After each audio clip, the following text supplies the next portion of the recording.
வணக்கம். இது அதிர்வு அதிகாரம் 2. இன்றைய நிகழ்ச்சியில் முக்கிய பிரமுகர் ஒருவரை நாங்கள் சந்திக்க இருக்கிறோம். அவர் வேறு யாருமல்ல, அம்பாறை மாவட்ட நாடாளுமன்ற உறுப்பினர் முஷாரஃப் முதுநபி. வணக்கம். அஸ்ஸலாமு அலைக்கும். வணக்கம். வலைக்கும் அஸ்ஸலாம். எப்படி இருக்கிறீர்கள்? நல்லா இருக்கேன் இர்ஃபான். எப்படி இருக்கீங்க? நீங்கள் ஒரு வெற்றிகரமான ஊடகவியாளர். நீங்கள் அரசியலுக்கு வர வேண்டும் என்று எடுத்த முடிவு சரியானது என்று எண்ணுகிறீர்களா? இப்போது எண்ணி பார்க்கிற போது எப்படி இருக்கிறது? மிகச் சரியானது என்று எண்ணுகிறேன். எதை நோக்காக கொண்டு அரசியலுக்கு வந்தீர்கள்? கேள்விகளாக இருந்த விடயங்களை பதில் தேடினோம். நீங்கள் இப்பொழுது கேள்வியாக கேட்டுக்கொண்டிருப்பது போல நானும் கேட்டுக்கொண்டிருந்தேன். பதில் வேண்டும் என்கிற போது அந்த பதில்கள் கிடைக்கவில்லை. நாம் பதில் வழங்க வேண்டும் என்று ஒரு மிக பெரும் ரிஸ்க் தான். ஆனாலும் பதில்கள் கிடைத்து கொண்டிருப்பதாக நான் உணர்கிறேன். அந்த வகையில் தான் உங்களுடைய முதல் கேள்விக்கு என்னுடைய பதிலும் இருந்தது. நான் மிகச்சரியான முடிவை எடுத்திருப்பதாக அரசியலுக்கு வந்த முடிவு சரி. ஆனாலும் நீங்கள் வந்த வேகத்தில் மேற்கொண்ட சில திருப்பகரமான முயற்சிகள் அது சமூகத்தின் மத்தியில் பல்வேறு அதிர்வலைகளை ஏற்படுத்தி இருக்கிறது. கடுமையான விமர்சனங்களையும் நீங்கள் சந்தித்து கொண்டிருக்கிறீர்கள். மண்மலை என்பது உங்களுடைய மிக முக்கியமான ஒரு தேர்தல் பிரச்சாரம். உங்களை நீங்கள் ஒரு போராளியாக காட்டிக்கொண்டீர்கள். அந்த போராளித்தனம் இப்போது இல்லாமல் போய்விட்டதோ என்ற ஒரு சந்தேகம் எனக்கு வருகிறது. எங்கே அந்த நமக்கு எல்லோருக்கும் முன்மாதிரியாக இருக்கின்ற நபிகள் நாயகம் ஸல்லல்லாஹு அலைஹி வஸல்லம் அவர்களுடைய வாழ்க்கையிலிருந்து நாம் இதற்கு பதில் சொல்ல முடியும். பத்ர் போர் நடந்தது, உஹது போரும் நடந்தது, இவ்வாறு பல போர்களும் நடந்தன. ஹுதைபியா உடன்படிக்கையும் நடந்தது. பத்ர் போர் வெற்றியை தந்தது, உஹது போர் தோல்வியை தந்தது. ஹுதைபியா உடன்படிக்கை எல்லோராலும் புரிந்து கொள்ளப்படவில்லை, பலவிதமாக விமர்சனம் செய்யப்பட்டது. இவ்வளவு விட்டு கொடுப்பேன் செய்கிறார், ஏன் இணங்கி போகிறார், எதிரிகளை சும்மா சொப்பனமாக நினைத்த வீரம் எங்கே என்றெல்லாம் பலர் விமர்சனம் செய்தார்கள். ஆனால் அந்த ஹுதைபியா உடன்படிக்கையினுடைய தூர நோக்கம் மிகப்பெரிய மக்கா வெற்றியை தந்தது. அதுபோல தான் நீங்கள் சொன்னது போல இப்போ தேர்தலுக்கு முற்பட்ட காலத்தில் நீங்கள் சொன்ன மண்மலை முஹது மகா விவகாரம் என்று சொல்லப்படுகிற ஒரு விவகாரம் எங்களுடைய ஊரிலே 1951 72 ஏக்கராக கெசட் பண்ணப்பட்டது. பின்பு 63ஆம் ஆண்டு 64ஆம் ஆண்டு அளவில் 30 ஏக்கராக அந்த தொல்லியல் இடம் என அடையாளப்படுத்தப்பட்ட ஒரு இடம். அந்த இடத்திற்குள் உண்மையிலே ஒரு சிங்கள குடும்பம் கூட இன்று வரையிலும் இல்லை. அந்த இடத்தில் தொல்லியல் இடத்திற்குள் விகாரை கட்டப்பட்டது. அதை ஒரு சிங்கள இடமாக அவர்கள் பிரஸ்தாபித்தார்கள். சிங்கள மக்களினுடைய பூர்வீக இடத்தை, தொல்லியல் இடத்தை முஸ்லீம் மக்கள் அபகரிக்கிறார்கள், அழிக்கிறார்கள் என்றெல்லாம் மிக பிழையான விமர்சனங்கள் ஒரு பெரும் இயக்கமாகவே செய்து கொள்ளப்பட்டது. இப்படிப்பட்ட ஒரு பின்னணியில் தான் இந்த 72 ஏக்கரையும் நீங்கள் எங்களுக்கு மீட்டுத் தர வேண்டும் என்ற விகாராதிபதி உட்பட மிக முக்கியமாக பிரபல பாடகர் கூட அங்கே வந்து மிக பிழையான விமர்சனங்களை தொலைக்காட்சி வாயிலாக, முகப்புத்தக வாயிலாக எல்லாம் கொண்டு சென்றார்கள். எனவே அந்த இடத்திலிருந்து அதனை மீட்டு தாருங்கள் என்று கேட்கப்பட்ட போதுதான் தேர்தலுக்கு முந்தைய காலகட்டத்தில் அந்த 72 ஏக்கரையும் அளந்து அதற்குள் கிட்டத்தட்ட 450 குடும்பங்கள் வாழ்கிற இடம், அந்த 72 ஏக்கருக்குள் இருக்கின்ற மக்களை வெளியேற்ற வேண்டும் என்பதுதான் இவர்களுடைய முதல் முயற்சியாக இருந்தது. எனவே தேர்தலுக்கு முற்பட்ட காலம் நான் ஊடகத்தில் இருந்து விலகி சட்டத்தரணியாக நான் பிராக்டிஸை ஆரம்பித்திருந்த சமயத்திலே, எனவே அந்த நேரத்தில் நாங்கள் 65ஆம் ஆண்டு கெசட்டின்படி இது 30 ஏக்கர் தான், நீங்கள் இதனை அளக்க முடியாது என்பதாக அந்த இடத்திற்கு போனோம். பேச்சுவார்த்தைகளுக்கு அழைத்தோம். அதனை மீறி போராட வேண்டிய சூழல் வந்தது. நீதிமன்ற கோர்ட் தீர்ப்பினூடாக என்னை அரெஸ்ட் பண்ணுவதற்கு கூட வந்திருந்தார்கள். அதனை மீறி மக்களினுடைய அரணாக இருந்தார்கள். வீதியில் நான் தனியாளாக சென்று உட்கார்ந்த போது முழு ஊரும் எனக்கு ஒரு பெரும் பலத்தை தந்தது. அந்த ஒரு போராட்டத்தின் வழியாக நான் நிறைய அனுபவத்தை பெற்றேன். நாங்கள் போராடினோம். முழு ஊரும் அந்த பிரதேசத்தை சார்ந்த மிக முக்கியமான, அதாவது அந்த பகுதியில் வாழ்கின்ற அனைத்து மக்களும் வீதியில் இறங்கினோம். அடுத்த நாள் காலை 2-3 நாள் போராட்டம். அது அடுத்த நாள் காலை 9 மணிக்கு பிரதேச செயலகத்திலே வைத்து ஒரு தீர்மானம் எடுப்பதாக சொன்னார்கள். அந்த பிரதேச செயலகத்திலே வைத்து எடுக்கப்படுகிற தீர்மானத்திலே ஒரு முடிவெட்டப்படும் 9 மணிக்கு மீட்டிங் கூட்டம் என்று சொன்னார்கள். அதனை நம்பி நான் காத்து கொண்டிருந்தேன். கடைசியாக என்ன நடந்ததென்றால், ஒரு மனதிற்குள் சொன்னது, இவர்கள் 9 மணிக்கு முன்பு ஏதாவது செய்துவிட்டால் என்று 7-7:30 வரைக்கும் அந்த இடத்திற்கு சென்று பார்த்தேன். நான் எதிர்பார்த்தது போல 3000க்கும் மேற்பட்ட படைகள், போலீஸ் படை, STF இருக்கலாம், ஆர்மியாக இருக்கலாம், எல்லோருமே அங்கு திரண்டிருந்தார்கள். அம்பாறை மாவட்டம் மட்டுமல்ல, முக்கியமான படைப்பிரிவை சார்ந்தவர்கள் வந்து அந்த 72 ஏக்கரையும் அதனை அளந்து எடுத்துக்கொள்வது, சேவை பண்ணி முடிப்பது என்ற முடிவில் வந்திருந்தார்கள். நான் இது நியாயமில்லாத ஒரு விஷயம், நீங்கள் 9 மணி கூட்டம் பண்ணி நான் செய்கிற வேலை என்னென்று சண்டை பிடித்தேன். சண்டை பிடித்த போது நாங்கள் 50 பேர் நின்று குரல் கொடுத்த போது 100 பேர் எங்களை சுற்றி வளைத்தார்கள். 100 பேர் நிற்கின்ற இடத்துல 200 பேர் வளைத்தார்கள். அப்படி வளைத்து ஓடி 72 ஏக்கரையும் சேவை பண்ணி முடித்தார்கள். எனவே அந்த எதிர் அரசியல் என்பது பலம் என்பதான ஒரு கருத்தை நான் மறுப்பதற்கில்லை. ஆனால் எமது நாட்டிலே நாங்கள் அந்த எதிர் அரசியலூடாக அந்த மக்களுக்கான ஒரு விடுதலையை பெற்றுக் கொடுத்திருக்கிறோமா என்றால் தமிழ் தேசிய அரசியலின் பற்றிய பெரிய கேள்விகள் எனக்குள் இருக்கிறது. எனவே நான் அந்த அனுபவப்பட்டிருக்கிறேன். நான் இதே நேர்காணல் நிகழ்ச்சியிலே தமிழ் தேசிய கூட்டமைப்பின் தலைவரோடு ஒரு முறை கேள்வி கேட்டபோது, ஐயா எங்களுக்கு ஒரு சாதாரண தொழில் கூலி தொழிலாளர் லேபர் அப்பாயின்மெண்ட் கூட வடமாகாணத்திற்கு தராமல் தென்பகுதி சிங்கள மக்களுக்கு கொடுத்திருக்கிறார்கள் என்று கேட்டபோது, நாங்கள் உரிமைக்காக போராடுகிற போது இந்த விடயங்களை பெற்றுத்தர முடியாது என்ற ஒரு பதில் எனக்கு இந்த இடத்தில் வைத்து கிடைத்தது. ஆனால் இன்று அந்த மக்களினுடைய உரிமை, தொழில் என்பது கூட ஒரு உரிமை, அந்த தொழிலை பெற்றுக் கொடுத்த பாடும் இல்லை, அந்த உரிமைகளை வென்று கொடுத்த பாடும் இல்லை. எனக்கு இருந்த நான் என்னுடைய முடிவு இன்றைக்கு விமர்சிக்கப்படுவதை நான் அறிவேன். பல பேருக்கு சில பேருக்கு அதில் ஏமாற்றங்கள் இருப்பதையும் நான் அறிவேன். ஆனால் நான் அந்த முடிவு எடுத்ததற்கு காரணம் என்னவென்றால், எதிர் அரசியல் என்னை ஒரு கதாநாயகன் ஆகர்ஷனாக உயர்த்தும் என்று எனக்கு நன்றாக தெரியும். ஆனால் அந்த மக்களுடைய நிலத்தை இழக்க வேண்டி வரும் என்பதை நான் மிக நுட்பமாக உணர்ந்தேன். என்று அவ்வளவு செய்தும் அதற்கு பிறகும் நாங்கள் எல்லாவற்றையும் அளந்து முடிந்ததன் பிற்பாடு மக்கள் கலைவதற்கு தயாரானார்கள். நான் சொன்னேன், இல்லை டிஎஸ் ஆஃபீஸுக்கு போகிற ஜிஏ வர வச்சு தான் நாம் இந்த போராட்டத்தை முடிக்கிறேன். டிஎஸ் ஆஃபீஸுக்கு நடந்தே போகணும் 3-4 கிலோமீட்டர் போய் உட்கார்ந்திருந்த போது மக்கள் திரளாக நின்றார்கள். இந்த வாரத்தை ஜிஏ வரணும் என்று நாங்கள் நின்றோம். ஆனால் ஜிஏ கொழும்பில் இருப்பதாக சொல்லி நாளை நாங்கள் கூட்டம் போடுகிறோம், ஒரு முடிவை தருகிறோம், வாருங்கள். அந்த முடிவு பேச்சுவார்த்தை போகிற போது இதில் அரசியல் சார்ந்தவர்கள் வரக்கூடாது என்ற ஒரு காரணத்தில் என்னை அந்த பேச்சுவார்த்தைக்கே கூட உள்ளுக்கு எடுக்கவில்லை. இப்படிப்பட்ட ஒரு சூழலிலே அந்த 72 ஏக்கரை கெசட் பண்ணுகிற ஒரு முயற்சி மிக சாதுரியமாக நடந்து கொண்டிருந்தது. நான் பாராளுமன்ற உறுப்பினராகவும் வந்துவிட்டேன். வந்ததன் பிற்பாடு ஒரு தொலைக்காட்சி, நான் நினைக்கின்றேன் உங்களுக்கு முடியுமாக இருந்தால் நான் காண்பிக்கக்கூட முடியும், ஒரு தனியார் தொலைக்காட்சியில் அவர் சொல்கிறார், எங்களுடைய அந்த விகாராதிபதி சொல்கிறார், 72 ஏக்கரும் இந்த எங்களுக்கு சொந்தமானது, பௌத்த மக்களுக்கு சொந்தமான இடம், ஒரு தொல்லியலுக்கு சொந்தமான இடம். இந்த இடத்தை மக்கள் ஆக்கிரமித்திருக்கிறார்கள். இதனை நீங்கள் மீட்டு தரவில்லை, வருகிறீர்கள் போகிறீர்கள், அமைச்சர்கள் வருகிறீர்கள், எல்லோரும் வருகிறீர்கள், இதை செய்து தருகிறீர்கள் என்று மிக ஆவேசமாக பேசிய போது அந்த குறித்த அமைச்சர் சொன்னார், நான் கிளம்புக்கு போய் முதலாவது அந்த 72 இங்கே செட் பண்ணுறேன் என்றார்.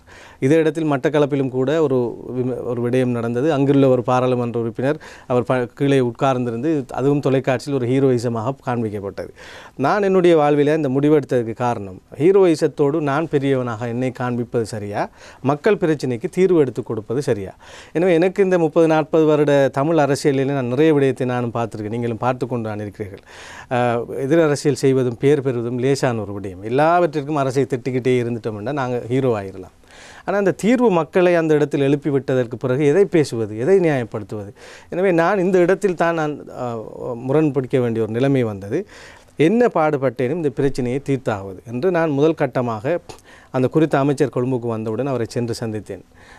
என்னை வர சொல்லி உட்கார வைத்து நன்றாக ஒரு வரவேற்பை செய்தவர், பிரச்சனை இந்த பேரை முதுமகா விகாரை என்று சொன்னவுடன் சொன்னார், நீங்கள் கெசட் பண்ணுறேன்னு அதுக்கு பிறகு வாங்க கலப்போம் அப்படின்னு தான் சொன்னார்.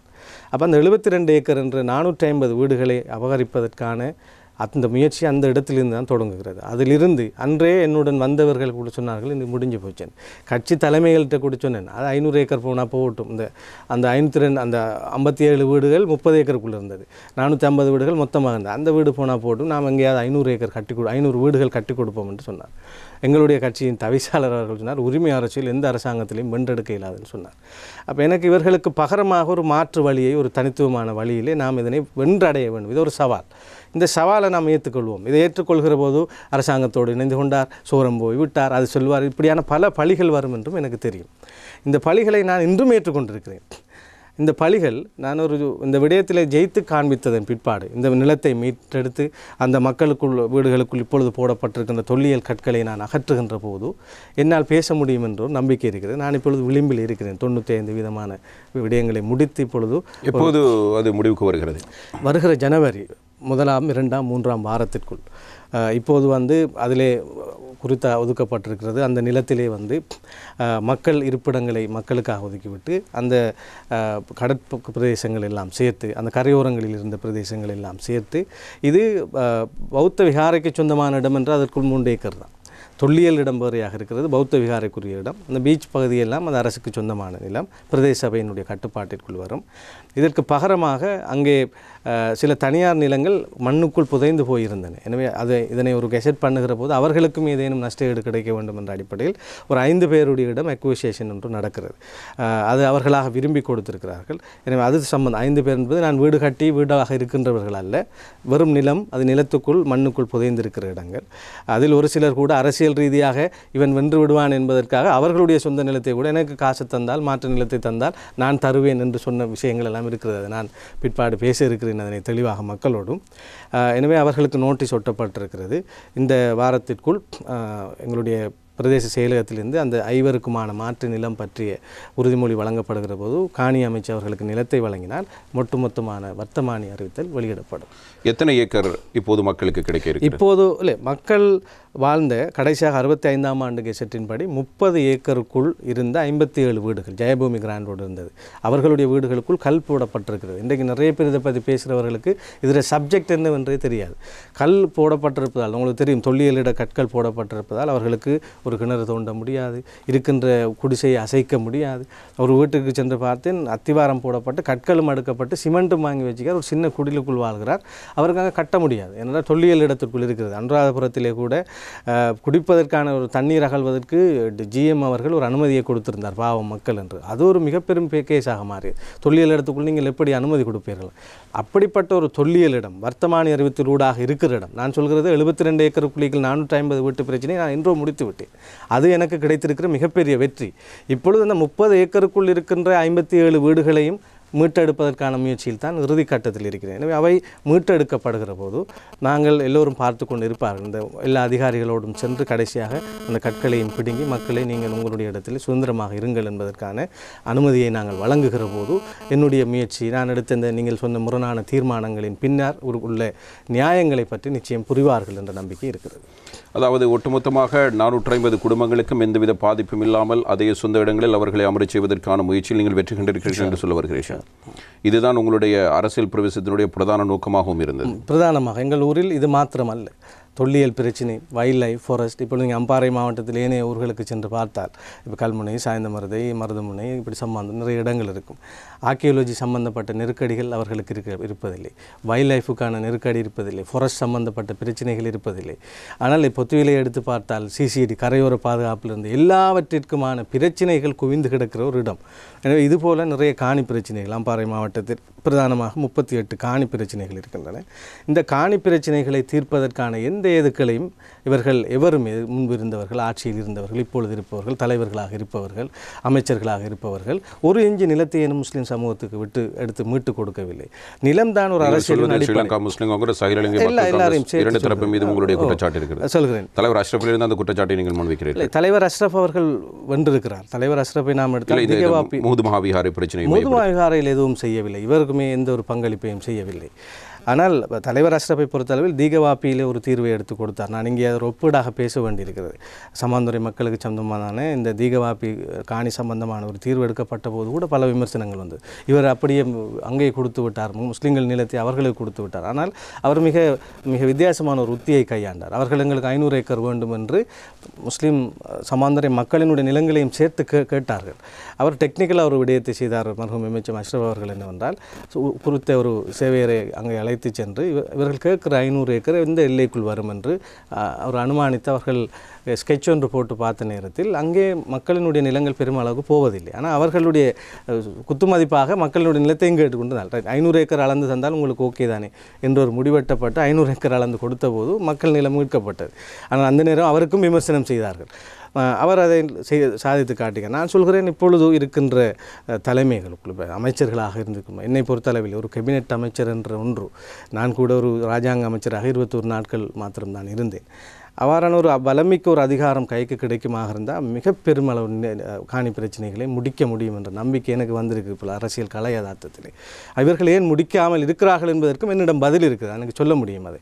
எனவே இவர்கள் எதையுமே செய்யவில்லை. மக்களுடைய காணி பிரச்சனையை முடிக்கவில்லை, நிலமீட்பு விடயத்தில் எந்த ஒரு முயற்சிகளும் செய்யவில்லை. ஒரு விடயத்தை தொடங்குவது, 4 புகைப்படத்தை இறக்குவது, அத்தோடு முடிந்துவிட்டு அதை தாண்டிய பல கட்டங்கள் இருக்கின்றது. இன்று நாங்கள் 20 வருஷம் 30 வருஷம் அரசியல் இருக்கிறோம், தலைவர்களாக இருக்கிறோம் என்பவர்கள் கூட அந்தந்த கட்டங்களுக்குள் நுழையாமல் இருக்கிறார்கள். ஏன் என்பதையும் என்னால் சொல்ல முடியும். நீங்கள் முஹது மகாவிகாரை உங்களுடைய பிரதான பிரச்சனை, உங்களுடைய மண்ணுக்கு ஒரு பாராளுமன்ற உறுப்புரிமை கிடைக்கப்பெற வேண்டும், உங்களுடைய மக்களுடைய ஆதங்கமும் அதுவாக இருந்தது. வந்த கட்சிகள் எதனூடாகவும் அந்த தேவை பூர்த்தி செய்யப்படவில்லை என்கிற பிரச்சனை இருந்தது. உங்களுடைய கட்சியினரோடு நீங்கள் இதை பற்றி பேசி அரசியலுக்குள் வந்தீர்களா? எந்த அடிப்படையில் நீங்கள் அரசியலுக்குள் வந்தீர்கள்? தனியாக ஒரு நாடாளுமன்ற உறுப்பினராக வந்து இந்த பிரச்சனை தீர்க்க வேண்டும் என்ற எண்ணப்பாடு, அல்லது கட்சிக்குள் இதை பற்றி பேசவில்லையா? இல்லை, கட்சிக்குள் நான் சொல்கிறேனே, நான் கடைசியாக கட்சியோடு வந்த இந்த முரண்பாடுகள் வருகிற போது கூட சொன்ன ஒரு விடயம், இந்த மண்மலை விடயத்திலே இந்த மக்களை நான் எழுப்புவதற்கு இடமளிக்க முடியாது, மக்களை மீட்டெடுத்தாக வேண்டும். உங்களுடைய தலைவர் உயர்விடத்திலே கூட சொல்லியிருக்கிறேன், மீட்டெடுத்தாக வேண்டும். அரசு சார்ந்த ஒரு போக்கு நான் வைத்திருக்கிறேன் என்றால் என்னுடைய நோக்கம் இது மாத்திரம்தான். எனவே இதனை மீட்டெடுப்பதற்கு ஒரு அவகாசம் கொடுங்கள், 3 மாதம், ஒரு 4 மாதம் என்று நான் கேட்டிருந்தேன். ஆனால் நாட்டினுடைய நிலைமை உங்களுக்கு தெரியும், 3-4 மாதங்களுக்குள் பல்வேறு நிலைமைகள் மாற்றங்கள் ஏற்பட்டன. கொரோனா வந்தது, நிறைய ஆஃபீஸரை சந்திக்க முடியாது. இப்போ தலைவர் ஒரு இடத்துல அவர் 3 மாதம் கேட்டார், கொடுத்தேன் நான், ஆனால் அவர் செய்யவில்லை என்று சொன்னது எனக்கு வேடிக்கையாக இருந்தது அவருடைய வார்த்தை. அந்த 3 மாதத்துக்குள் கொரோனா எங்கும் போக முடியாது, ஆஃபீஸரையும் சந்திக்க முடியாது, 3 மாதம் தந்துட்டு நீங்கள் பிரச்சனையை தீர்க்கல, நீங்கள் வெளியே வாங்கங்கிற மாதிரி அந்த விடயங்கள் இருந்தன.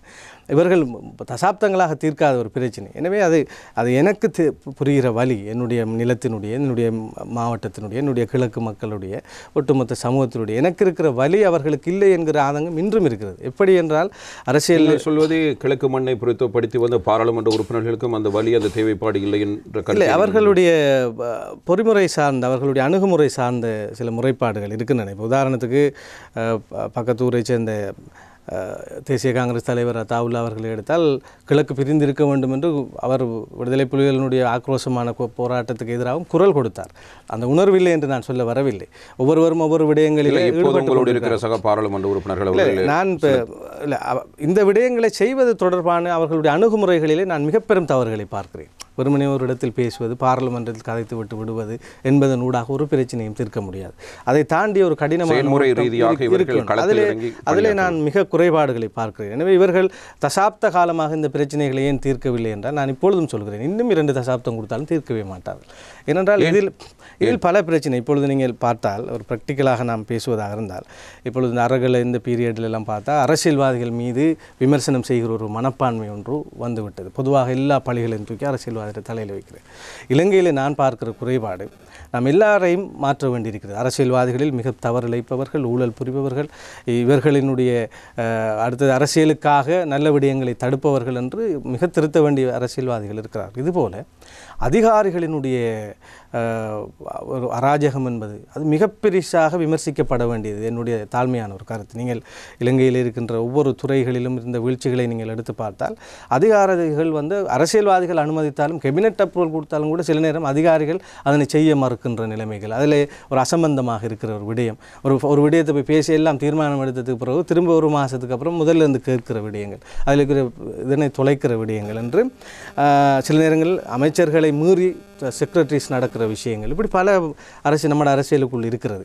எனவே இந்த அதிகாரிகளினுடைய அசம்பந்த போக்கு, இப்போ உதாரணத்துக்கு ஒரு வேலை விவசாயி என்னுடைய காணியை மீட்டு தாருங்கள் என்ற ஒரு ஃபைலோட வார அந்த கவலை உண்மையாக மக்களை நேசிக்கிற ஒரு அரசியல்வாதிக்கு இருக்கும். ஆனால் அதிகாரிகள் மத்தியில் எல்லோருக்கும் இது உண்மையில் பாவம், மக்கள் இதனை எடுத்துக் கொடுக்க வேண்டும் என்ற எண்ணமில்லை. இப்போ நீங்கள் பார்த்தீங்கன்னா கோட்டாபய ராஜபக்ச அவர்களையும் நான் சில விடயங்களில் புகழ்ந்திருக்கிறேன் என்று அவரும் சொன்னார், இந்த காணியாக இருப்பவற்றை விடுதலை செய்யுங்கள் என்றால். எனக்கு ஒரு பெரும் அமிர்தமாக இருந்தது என்னை பொறுத்தளவில் அந்த வார்த்தை. அது சில இடங்களில் நடந்தது, பல இடங்களில் நடக்கவில்லை என்றதன் பின்னணியில் பார்த்தால் அதிகாரிகளுக்குள் 1000 அதை கொடுக்கக்கூடாது, இது எங்கே என்ற வேறு வகையான நிகழ்ச்சியினர்கள். அதுபோல தான் மக்களையும் நாம் பார்ப்போம். இந்த போராட்டம் மிக்க காலகட்டத்தில் பெட்ரோலை பதுக்கிய விஷயங்கள் இருக்கிறது, பெட்ரோலை அதிகமான விலைகளுக்கு விற்ற விடயங்கள் இருக்கின்றன. இப்படி எல்லா விடயத்திலும் மக்களும் ஒரு வகையான கரப்டட் டைப் நாங்கள் பார்க்குறோம். காசை கொடுத்து ஓட்டை வாங்குகிற அளவுக்கு மாமூல் அரசியல் தான் இன்றைக்கு நடக்குதுண்டா. அது நாங்கள் அதுக்கு பலிக்கடாவாகிற மக்களும் நிறைய பேர் இருக்கிறார்கள். அது பலிக்கடாவாகிறார்கள் அவர்களாகவே அந்த சிஸ்டம். அப்போ நாங்கள் அரசியல்வாதிகளிலும் மாற்றம் எதிர்பார்ப்பது போல மக்களிடமும் மாற்றம் எதிர்பார்க்க வேண்டிய ஒரு நிலைப்பாடு இருக்கிறது. எனவே ஒட்டுமொத்தமாக இந்த நாட்டினுடைய சிஸ்டம் சேஞ்ச் என்பது என்னுடைய கருத்தாக பொலிட்டீஷியனிலிருந்து அதிகாரிகளிலிருந்து மக்கள் வரையிலுமான ஒரு ஒட்டுமொத்த சிஸ்டம் சேஞ்ச் ஒன்று வந்தால் மாத்திரம்தான் இந்த மாற்றம் வரும் என்று நான் நம்புகிறேன். திரு முஷாரஃப், நீங்கள் சொல்கின்ற விடயத்தில் உங்களுடைய மண்மலை காணி மீட்பு, அதனிடத்தில் ஒட்டுமொத்த கிழக்கு மாகாணத்தினுடைய பிரச்சனையும் அடுத்த தளத்துக்கு கொண்டு செல்வதை என்பதை ஒரு போராட்ட வடிவத்தில் அல்லது ஒரு செயற்பாட்டு ரீதியில் நகர்த்த வேண்டும் என்பது உங்களுடைய விருப்பமாக இருக்கிறது. இப்படியாக இருக்கிற ஒரு விடயத்தை நீங்கள் ஒரு தனியான ஒரு பாராளுமன்ற உறுப்பினராக சாதித்து விடுவது என்பது மிகவும் கடினமானது. நீங்கள் ஒரு கட்சியாக செயற்பட்டிருந்தால் அதற்கான வாய்ப்புகள் நிறையவே இருக்கின்றன. ஏன் நீங்கள் அகில இலங்கை மக்கள் காங்கிரஸை பகைத்து கொண்டு அல்லது அந்த தலைமையோடு முரண்பட்டு கொண்டு வெளியே தனித்து செயற்படுகின்ற ஒரு செயற்பாட்டின் அண்மை காலமாக பார்க்கிறோம்? அது தீர்மானத்துக்கு என்ன காரணம்? அகில இலங்கை மக்கள் காங்கிரஸை நான் பகைக்கவில்லை. அகில இலங்கை மக்கள் காங்கிரஸை விட்டு நானும் வெளியேறவும் இல்லை. அகில இலங்கை மக்கள் காங்கிரஸ் என்னை கட்சி உறுப்புரிமையிலிருந்து விலக்கி இருக்கிறது. அது தொடர்பாக பாராளுமன்றத்துக்கு அறிவித்து இவருடைய பாராளுமன்ற உறுப்புரிமையை பறியுங்கள் என்று சொல்லியிருக்கிறது. அதனை அரசியல் அமைப்பின் பிரகாரம் அவ்வாறு ஒரு கட்சியினுடைய செயலாளரோடாக இந்த கட்சி இவருடைய உறுப்புரிமையை நீக்கியிருக்கிறோம், கட்சியை விட்டு நீக்கியிருக்கிறோம், இவருடைய உறுப்புரிமையை பறியுங்கள் என்று சொன்னால் 1 மாத கால அவகாசத்தை செக்ரட்டரி அவர்கள் பாராளுமன்ற உறுப்பினருக்கு கொடுப்பார். அந்த 1 மாத காலத்துக்குள் நாங்கள் சுப்ரீம் கோர்ட்டுக்கு போய் இது அநீதியான முறையில் என்னை கட்சியை விட்டு நீக்கியிருக்கிறார்கள் என்று வழக்கு தாக்கல் செய்கிற போது அந்த தீர்ப்பு வரும் வரையிலும் என்னை பாராளுமன்ற உறுப்பினராக நீக்குவதிலிருந்து நான் என்னை தற்காத்து கொண்டிருக்கிறேன். ஆக இந்த இத்தனை முயற்சியும் அவர்களாகத்தான் எனக்கு எதிரான நடவடிக்கை எடுத்திருக்கிறார்கள். உங்களுக்கு தெரியும், 3 பேர் அரசாங்கத்துக்கு ஆதரவாக வாக்களித்தார்கள் என்ற பெயரிலே 20வது திருத்தத்திலிருந்து இந்த சமூகம், முஸ்லீம் சமூகம் ஒரு வகையான ஒரு மாய விமர்சன வலைக்குள் சிக்கிக் கொண்டதாகத்தான் நான் பேசுவேன். எனவே இது 20வது திருத்தத்துக்கு நான் வாக்களிக்கவும் இல்லை, முதலாவதாக வந்த பட்ஜெட்டுக்கு நான் வாக்களிக்கவும் இல்லை, போர்ட் பில்லுக்கு நான் வாக்களிக்கவும் இல்லை. 20வது திருத்தத்தில் ஒரு அங்கமாக இருந்த இரட்டை பிரஜா உரிமை என்கின்ற ஒரு அம்சத்துக்கு மட்டும்தான் நான் நாங்கள் அதற்கு வருவோம். உங்கள் மீது கட்சி நடவடிக்கை எடுக்க என்ன காரணம்? ஏதேனும் நியாயமான காரணங்கள் இல்லாமல் ஒரு கட்சியினால் அவ்வாறு நடவடிக்கைகள் எடுக்கவும் முடியாது, அவ்வாறு நடவடிக்கை எடுத்துவிட்டு அவர்கள் மக்கள் மத்தியில் செல்லவும் முடியாது. இல்லை, கட்சி இப்போ எல்லோருக்கும் தெரியும், என் மீது ஒரு தனிப்பட்ட ரீதியில் நான் ஒரு பாராளுமன்ற உறுப்பினராக வருவதற்கான ஒரு பெருவிருப்பம் கட்சிக்கு இருக்கவில்லை என்பதில் எனக்கு மிக தெளிவான ஒரு பார்வை இருந்தது. தெரிந்து கொண்டு தான் தேர்தல் காலத்திலும் எனக்கு அது மிக தெளிவாக தெரிந்தது. 2 முறை தலைமை அம்பாறைக்கு வந்த தலைமை, ஒரு முறை தான் பொத்துவிலுக்கே வந்தார்கள். வெளியூர்களிலே ஒரு விமர்சனத்தை பொய்யான ஒரு கட்டுக்கதையை எடுத்து விட்டார்கள். பொத்துவிலுக்கு வரவிடாமல் தடுக்கிறார் என்றால் எங்களுடைய ஊர் மக்கள் எல்லோருமாக ஒன்றிணைந்து ஒரு உறுப்புரிமையை பெற வேண்டும். அது இவ்வளவு காலமும் ஒரு மாகாண சபை கூட பெற முடியாத ஒரு ஊர் என்ற விமர்சனம் இருந்தது. எங்கள் ஊர் வாக்குகளை விலை பேசி வாங்குகின்ற நிலைமைகள் காணப்பட்டன. அப்படி இருக்கிற போது இந்த ஒட்டுமொத்த மக்களும் ஒன்றிணைந்து ஒரு 10,000க்கு மேற்பட்ட வாக்குகளை அழியுங்கள், நாம் ஒரு பிரதிநிதித்துவத்தை பெற முடியும் என்று நான் நம்பிக்கையோடு பேசினேன். இளைஞர்கள் ஒன்று திரண்டார்கள், பெற்றோர்கள் ஒன்று திரண்டார்கள். நான் மட்டும் தைரியமாக சொல்வேன், மாமூல் அரசியல் செய்யாமல், மக்களுக்கு பணம் கொடுக்காமல் நேர்மையாக அரசியல் கடந்த பாராளுமன்ற தேர்தலில் செய்தவன் யார் என்றால் என்னைத்தான் சொல்வேன். தலைவர்கள் கூட சொல்ல முடியாது. நான் காசு செலவழிக்காமல் நான் இந்த டிஸ்ட்ரிக்டில் நான் எம்பி ஆயினேன் என்று தலைமைகள் கூட சொல்ல முடியாது. இப்போதும் தலைவர்களும் பணம் செலவழித்துத்தான் பாராளுமன்ற உறுப்பினராகணும் என்ற நிலைமை இருக்கிறது என்றால் என்ன வகையான அரசியல் அவர்கள் செய்கிறார்கள் என்பதை ஒரு நியாயமாக சிந்திக்கக்கூடிய மக்கள் யோசித்தாக வேண்டும். எனவே அப்படி நான் தெரிவு செய்யப்படுகிற போது வெளி மாவட்டத்தில் போட்டியாக இருந்தவர்கள் என்னுடைய ஊரில் இருக்கின்ற செல்வாக்கை பார்த்து கொண்டு வெளி ஊரில் இருப்பவர்கள் வேட்பாளர்களுக்கு உள்ளே வர அனுமதிக்கிறேன் இல்லை என்று பொய்யை சொன்னார்கள். எங்கள் ஊரிலே வந்து ஹோட்டலிலே தங்கி வேறு இடங்களுக்கெல்லாம் சென்று அவர்கள் வாக்கு கேட்டு பார்த்தார்கள். ஆனால் மக்கள் தெளிவாக இருந்தார்கள், இம்முறை ஊரிலே ஒரு பிரதிநிதித்துவத்தை எடுக்க வேண்டும்.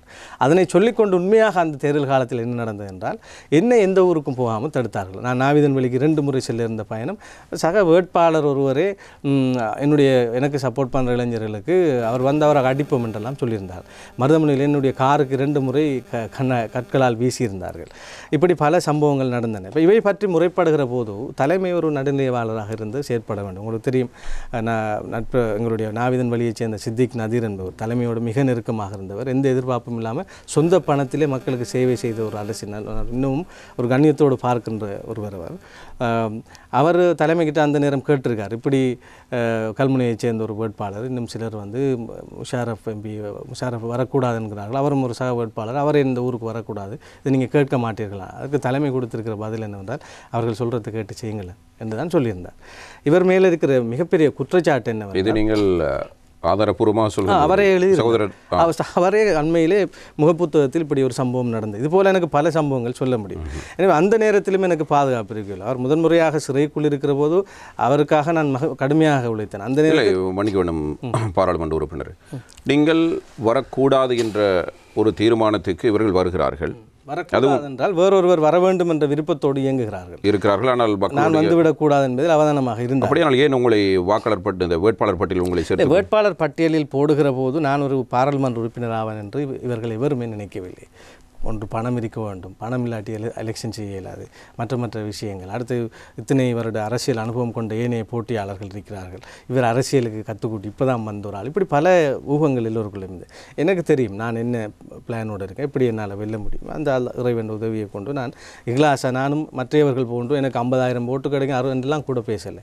கட்சி 40,000 ப்ளஸ் எடுக்கும், 17,000 ப்ளஸ் எனக்கு நீங்கள் போடுங்க, நம்ம வெற்றி. அதில் ஒரு 10,000 ஓட்டு போடுங்க, நான் பேலன்ஸை வெளியில் எடுத்துக்குவேன். நான் சொன்ன மாதிரி 43,000 ஓட்டை கட்சி எடுத்தது, 18,500 ஓட்டு நான் எடுத்து வின் பண்ணேன். சிலாக்கள் நான் எனக்கு 60,000 கிடைக்கும், கட்சிக்கு 80,000 எல்லாம் பேசினார்கள். அவன் நான் ஸ்கெட்ச் போட்டு மிகச்சரியாக அது இறைவன் அது அந்த ஒரு வாய்ப்பை நமக்கு கொடுத்தான். நான் என்ன சொல்கிறேன் என்றால், இப்போ இருக்கிற பிரச்சனை என்னவென்றால், நாம் கேள்வி கேட்பவராக இருப்பதை ஒரு உயர்பீடங்கள் தலைமைகள் விரும்புவதில்லை. சொல்வதற்கு ஆமாம் சாமி எனக்கு போடுகிறவர்களை தான் எப்போதும் விரும்புகிறார்கள். என்னுடைய மிகப்பெரிய குற்றச்சாட்டு, இப்போதும் நான் மிக பொதுப்படையாக விமர்சனம் செய்வதில்லை. எத்தனை கேள்வியையும் என்னிடம் கேட்கின்றவர்கள் வரலாம், நான் பதில் சொல்ல தயாராக இருப்பவன் எப்போதும். ஆனால் இந்த சமூகம் கேட்க வேண்டிய கேள்விகள் இருக்கின்றன. எமது இந்த முஸ்லீம் சமூகத்துக்கு, முஸ்லீம் அரசியலிலே ஒரு திட்டம் இருக்கிறதா, ஒரு இலக்கு இருக்கிறதா, ஒரு கொள்கை இருக்கிறதா? நான் அண்மையில் கூட இன்டெலெக்சுவல்ஸ் எல்லாரையும் படித்தவர்களை எல்லாம் அரசியலுக்குள் கொண்டு வர வேண்டும் என்பது சம்பந்தமான ஒரு கூட்டம் ஒன்றை நடத்தினார்கள். நான் கேட்டேன், படித்தவர்களால் தான் நாடு நாசமாகிறது, வியட்காமே என்கின்ற படித்த ஆக்கள் தான் நாட்டை நாசமாகி விட்டார்கள். படித்தவர்கள் கட்டாயம் இருக்க வேண்டும், அதற்காக படித்தவர்களால் மட்டும்தான் அரசியலில் சாதிக்க முடியும் என்பதெல்லாம் அல்ல. அந்த விடயத்தை நான் தெளிவாக சொன்னேன். இந்த முஸ்லீம் அரசியல் சம்பந்தமாக எங்களுடைய நிலைப்பாடு என்ன? இப்போ உதாரணத்துக்கு அதிகார பிரிவு பற்றி பேசி வருகிறது, பகிர்வு பற்றி. ஒற்றையாட்சி சமஷ்டி, முஸ்லீம்கள் என்ன ஸ்டாண்டில் இருக்கிறோம், எங்களுக்கு ஒற்றையாட்சி தான் சரி அல்லது எங்களுக்கு சமஷ்டி தான் சரி. இப்போ நீங்கள் பார்த்தீங்கன்னா ஒற்றையாட்சி தான் எங்களுக்கு வேண்டும் என்று தென்பகுதி பேசுகிறது. ஒற்றையாட்சியில் எங்களுக்கு தீர்வு இல்லை, சமஷ்டி தான் வேண்டும் என்று தமிழ் அரசியல் களம் பேசுகிறது. நாங்கள் எங்கே இருக்கிறோம்? ஒரு ஒப்பீனியனை கேளுங்க நீங்கள். இந்த நிமிடம் கூட நான் சொல்கிறேன், ஒரு கோளில் கேட்டு அடுத்த நிமிஷம் ஒரு பதில் ஒருவர்கிட்ட எதிர்பாருங்க. நீங்கள் ஒரு தெளிவின்மையோடு இருக்கிறாங்க. ஒற்றையாட்சியை பற்றி, சமஷ்டியை பற்றி நான் சொல்கிறேன். அதுபோல் உங்களுடைய நிலைப்பாடு என்ன? இல்லை, என்னை கேட்டால் சமஷ்டி ஒன்று ஒரு நல்ல ஒரு அதிகார தீர்வாக நான் பார்க்கிறேன். ஒரு சமஷ்டி உள்ள நாடுகள், இப்போ கனடாவாக இருக்கலாம், அமெரிக்காவாக இருக்கலாம், ஒரு சமஷ்டியிலே நாடு பிளவுபடுவது கிடையாது. சமஷ்டி தீர்வு என்பது ஒரு அதிகாரத்தை, இப்போ நாங்கள் மாகாணம், இப்போ 13ஆம் திருத்தம் என்பதே ஒரு சமஷ்டி. நான் அன்று ஜனாதிபதி தலைமையிலே நடைபெற்ற கூட்டத்திலே மிக தெளிவாக பேசியிருந்தேன். ஜனாதிபதி தலைமையிலே நடைபெற்ற இந்த தீர்வு விடயம் சம்பந்தமான கூட்டத்திற்கு நானும் சென்றிருந்தேன். அங்கே நான் சொன்ன விடயம் தான், 13ஆம் திருத்தம் இந்திய இலங்கை ஒப்பந்தத்துக்கூடாக 1987 வந்தபோது நீதியரசர்களிடம் ஒப்பீனியன் கேட்கப்பட்டது. 9 நீதியரசர், 4 பேர் சொன்னார்கள் இது சமஷ்டி என்றார்கள், 13 சமஷ்டி என்றார்கள். 4 பேர் இது ஒற்றையாட்சி என்றார்கள். ஒருவர் இது அமெண்ட்மெண்ட்டோடு ஒற்றையாட்சி ஆக்கலாம் என்று சொன்னார். சில திருத்தங்கள் சில விடயங்களில் கேட்டார். அப்போ அந்த திருத்தங்களையும் சேர்த்து தான் அன்றைய ஜனாதிபதி ஜே.ஆர். ஜெயவர்தன இது ஒற்றையாட்சி என்று கான்ஸ்டிடியூஷனுக்குள்ளே கொண்டு வந்தார்கள். 13 என்பதே சமஷ்டி என்பவர்கள் இன்றும் இருக்கிறார்கள், அன்று ஜஸ்டிஸ் இருந்தார்கள். எனவே அப்போ நான் சொன்னேன், அப்போ அந்த நீங்கள் இந்தியாவை பார்த்தா செமி சமஷ்டி என்று சொல்வார்கள். இந்தியாவினுடைய மக்களிலே பார்த்தால் தமிழகம் தனியாக இயங்கும், ஆந்திரா தனியாக இயங்கும், தெலுங்கானா தனியாக இயங்கும். அதுபோல் இங்கும் பார்த்தால் மாகாண முறைமை என்பது ஒரு அதிகார பிரிவு தான். அதிலே காணி அதிகாரம், அதே போன்று போலீஸ் அதிகாரம் வழங்கப்பட்டிருக்கு 13 ஊடாக. ஆனால் அது கான்ஸ்டிடியூஷனில் இருந்தாலும் கூட வழங்க முடியாமல் நீதிமன்றமே எதிர் தீர்ப்பு அளிக்கக்கூடிய நிலைமைகள் எல்லாம் இப்போ இருக்கிறது. எனவே அதை முழுமையாக 13 வழங்குவது, அதைத்தான் இந்தியா 13+ என்று ஒன்றை சொன்னார்கள். கிட்டத்தட்ட 13+ கூட ஒரு சமஷ்டியாக முழுமையாக இருக்க வாய்ப்பும் இருந்தது. அது ஆனால் இல்லை, எங்களுக்கு சமஷ்டிங்கிற வார்த்தை அவசியம் என்பதாக நாம் நின்றோம். ஒருமித்த நாடு என்ற சொல்லூடாக சமஷ்டி தீர்வைத்தான் டிஎன்ஏ முன்வைதான்.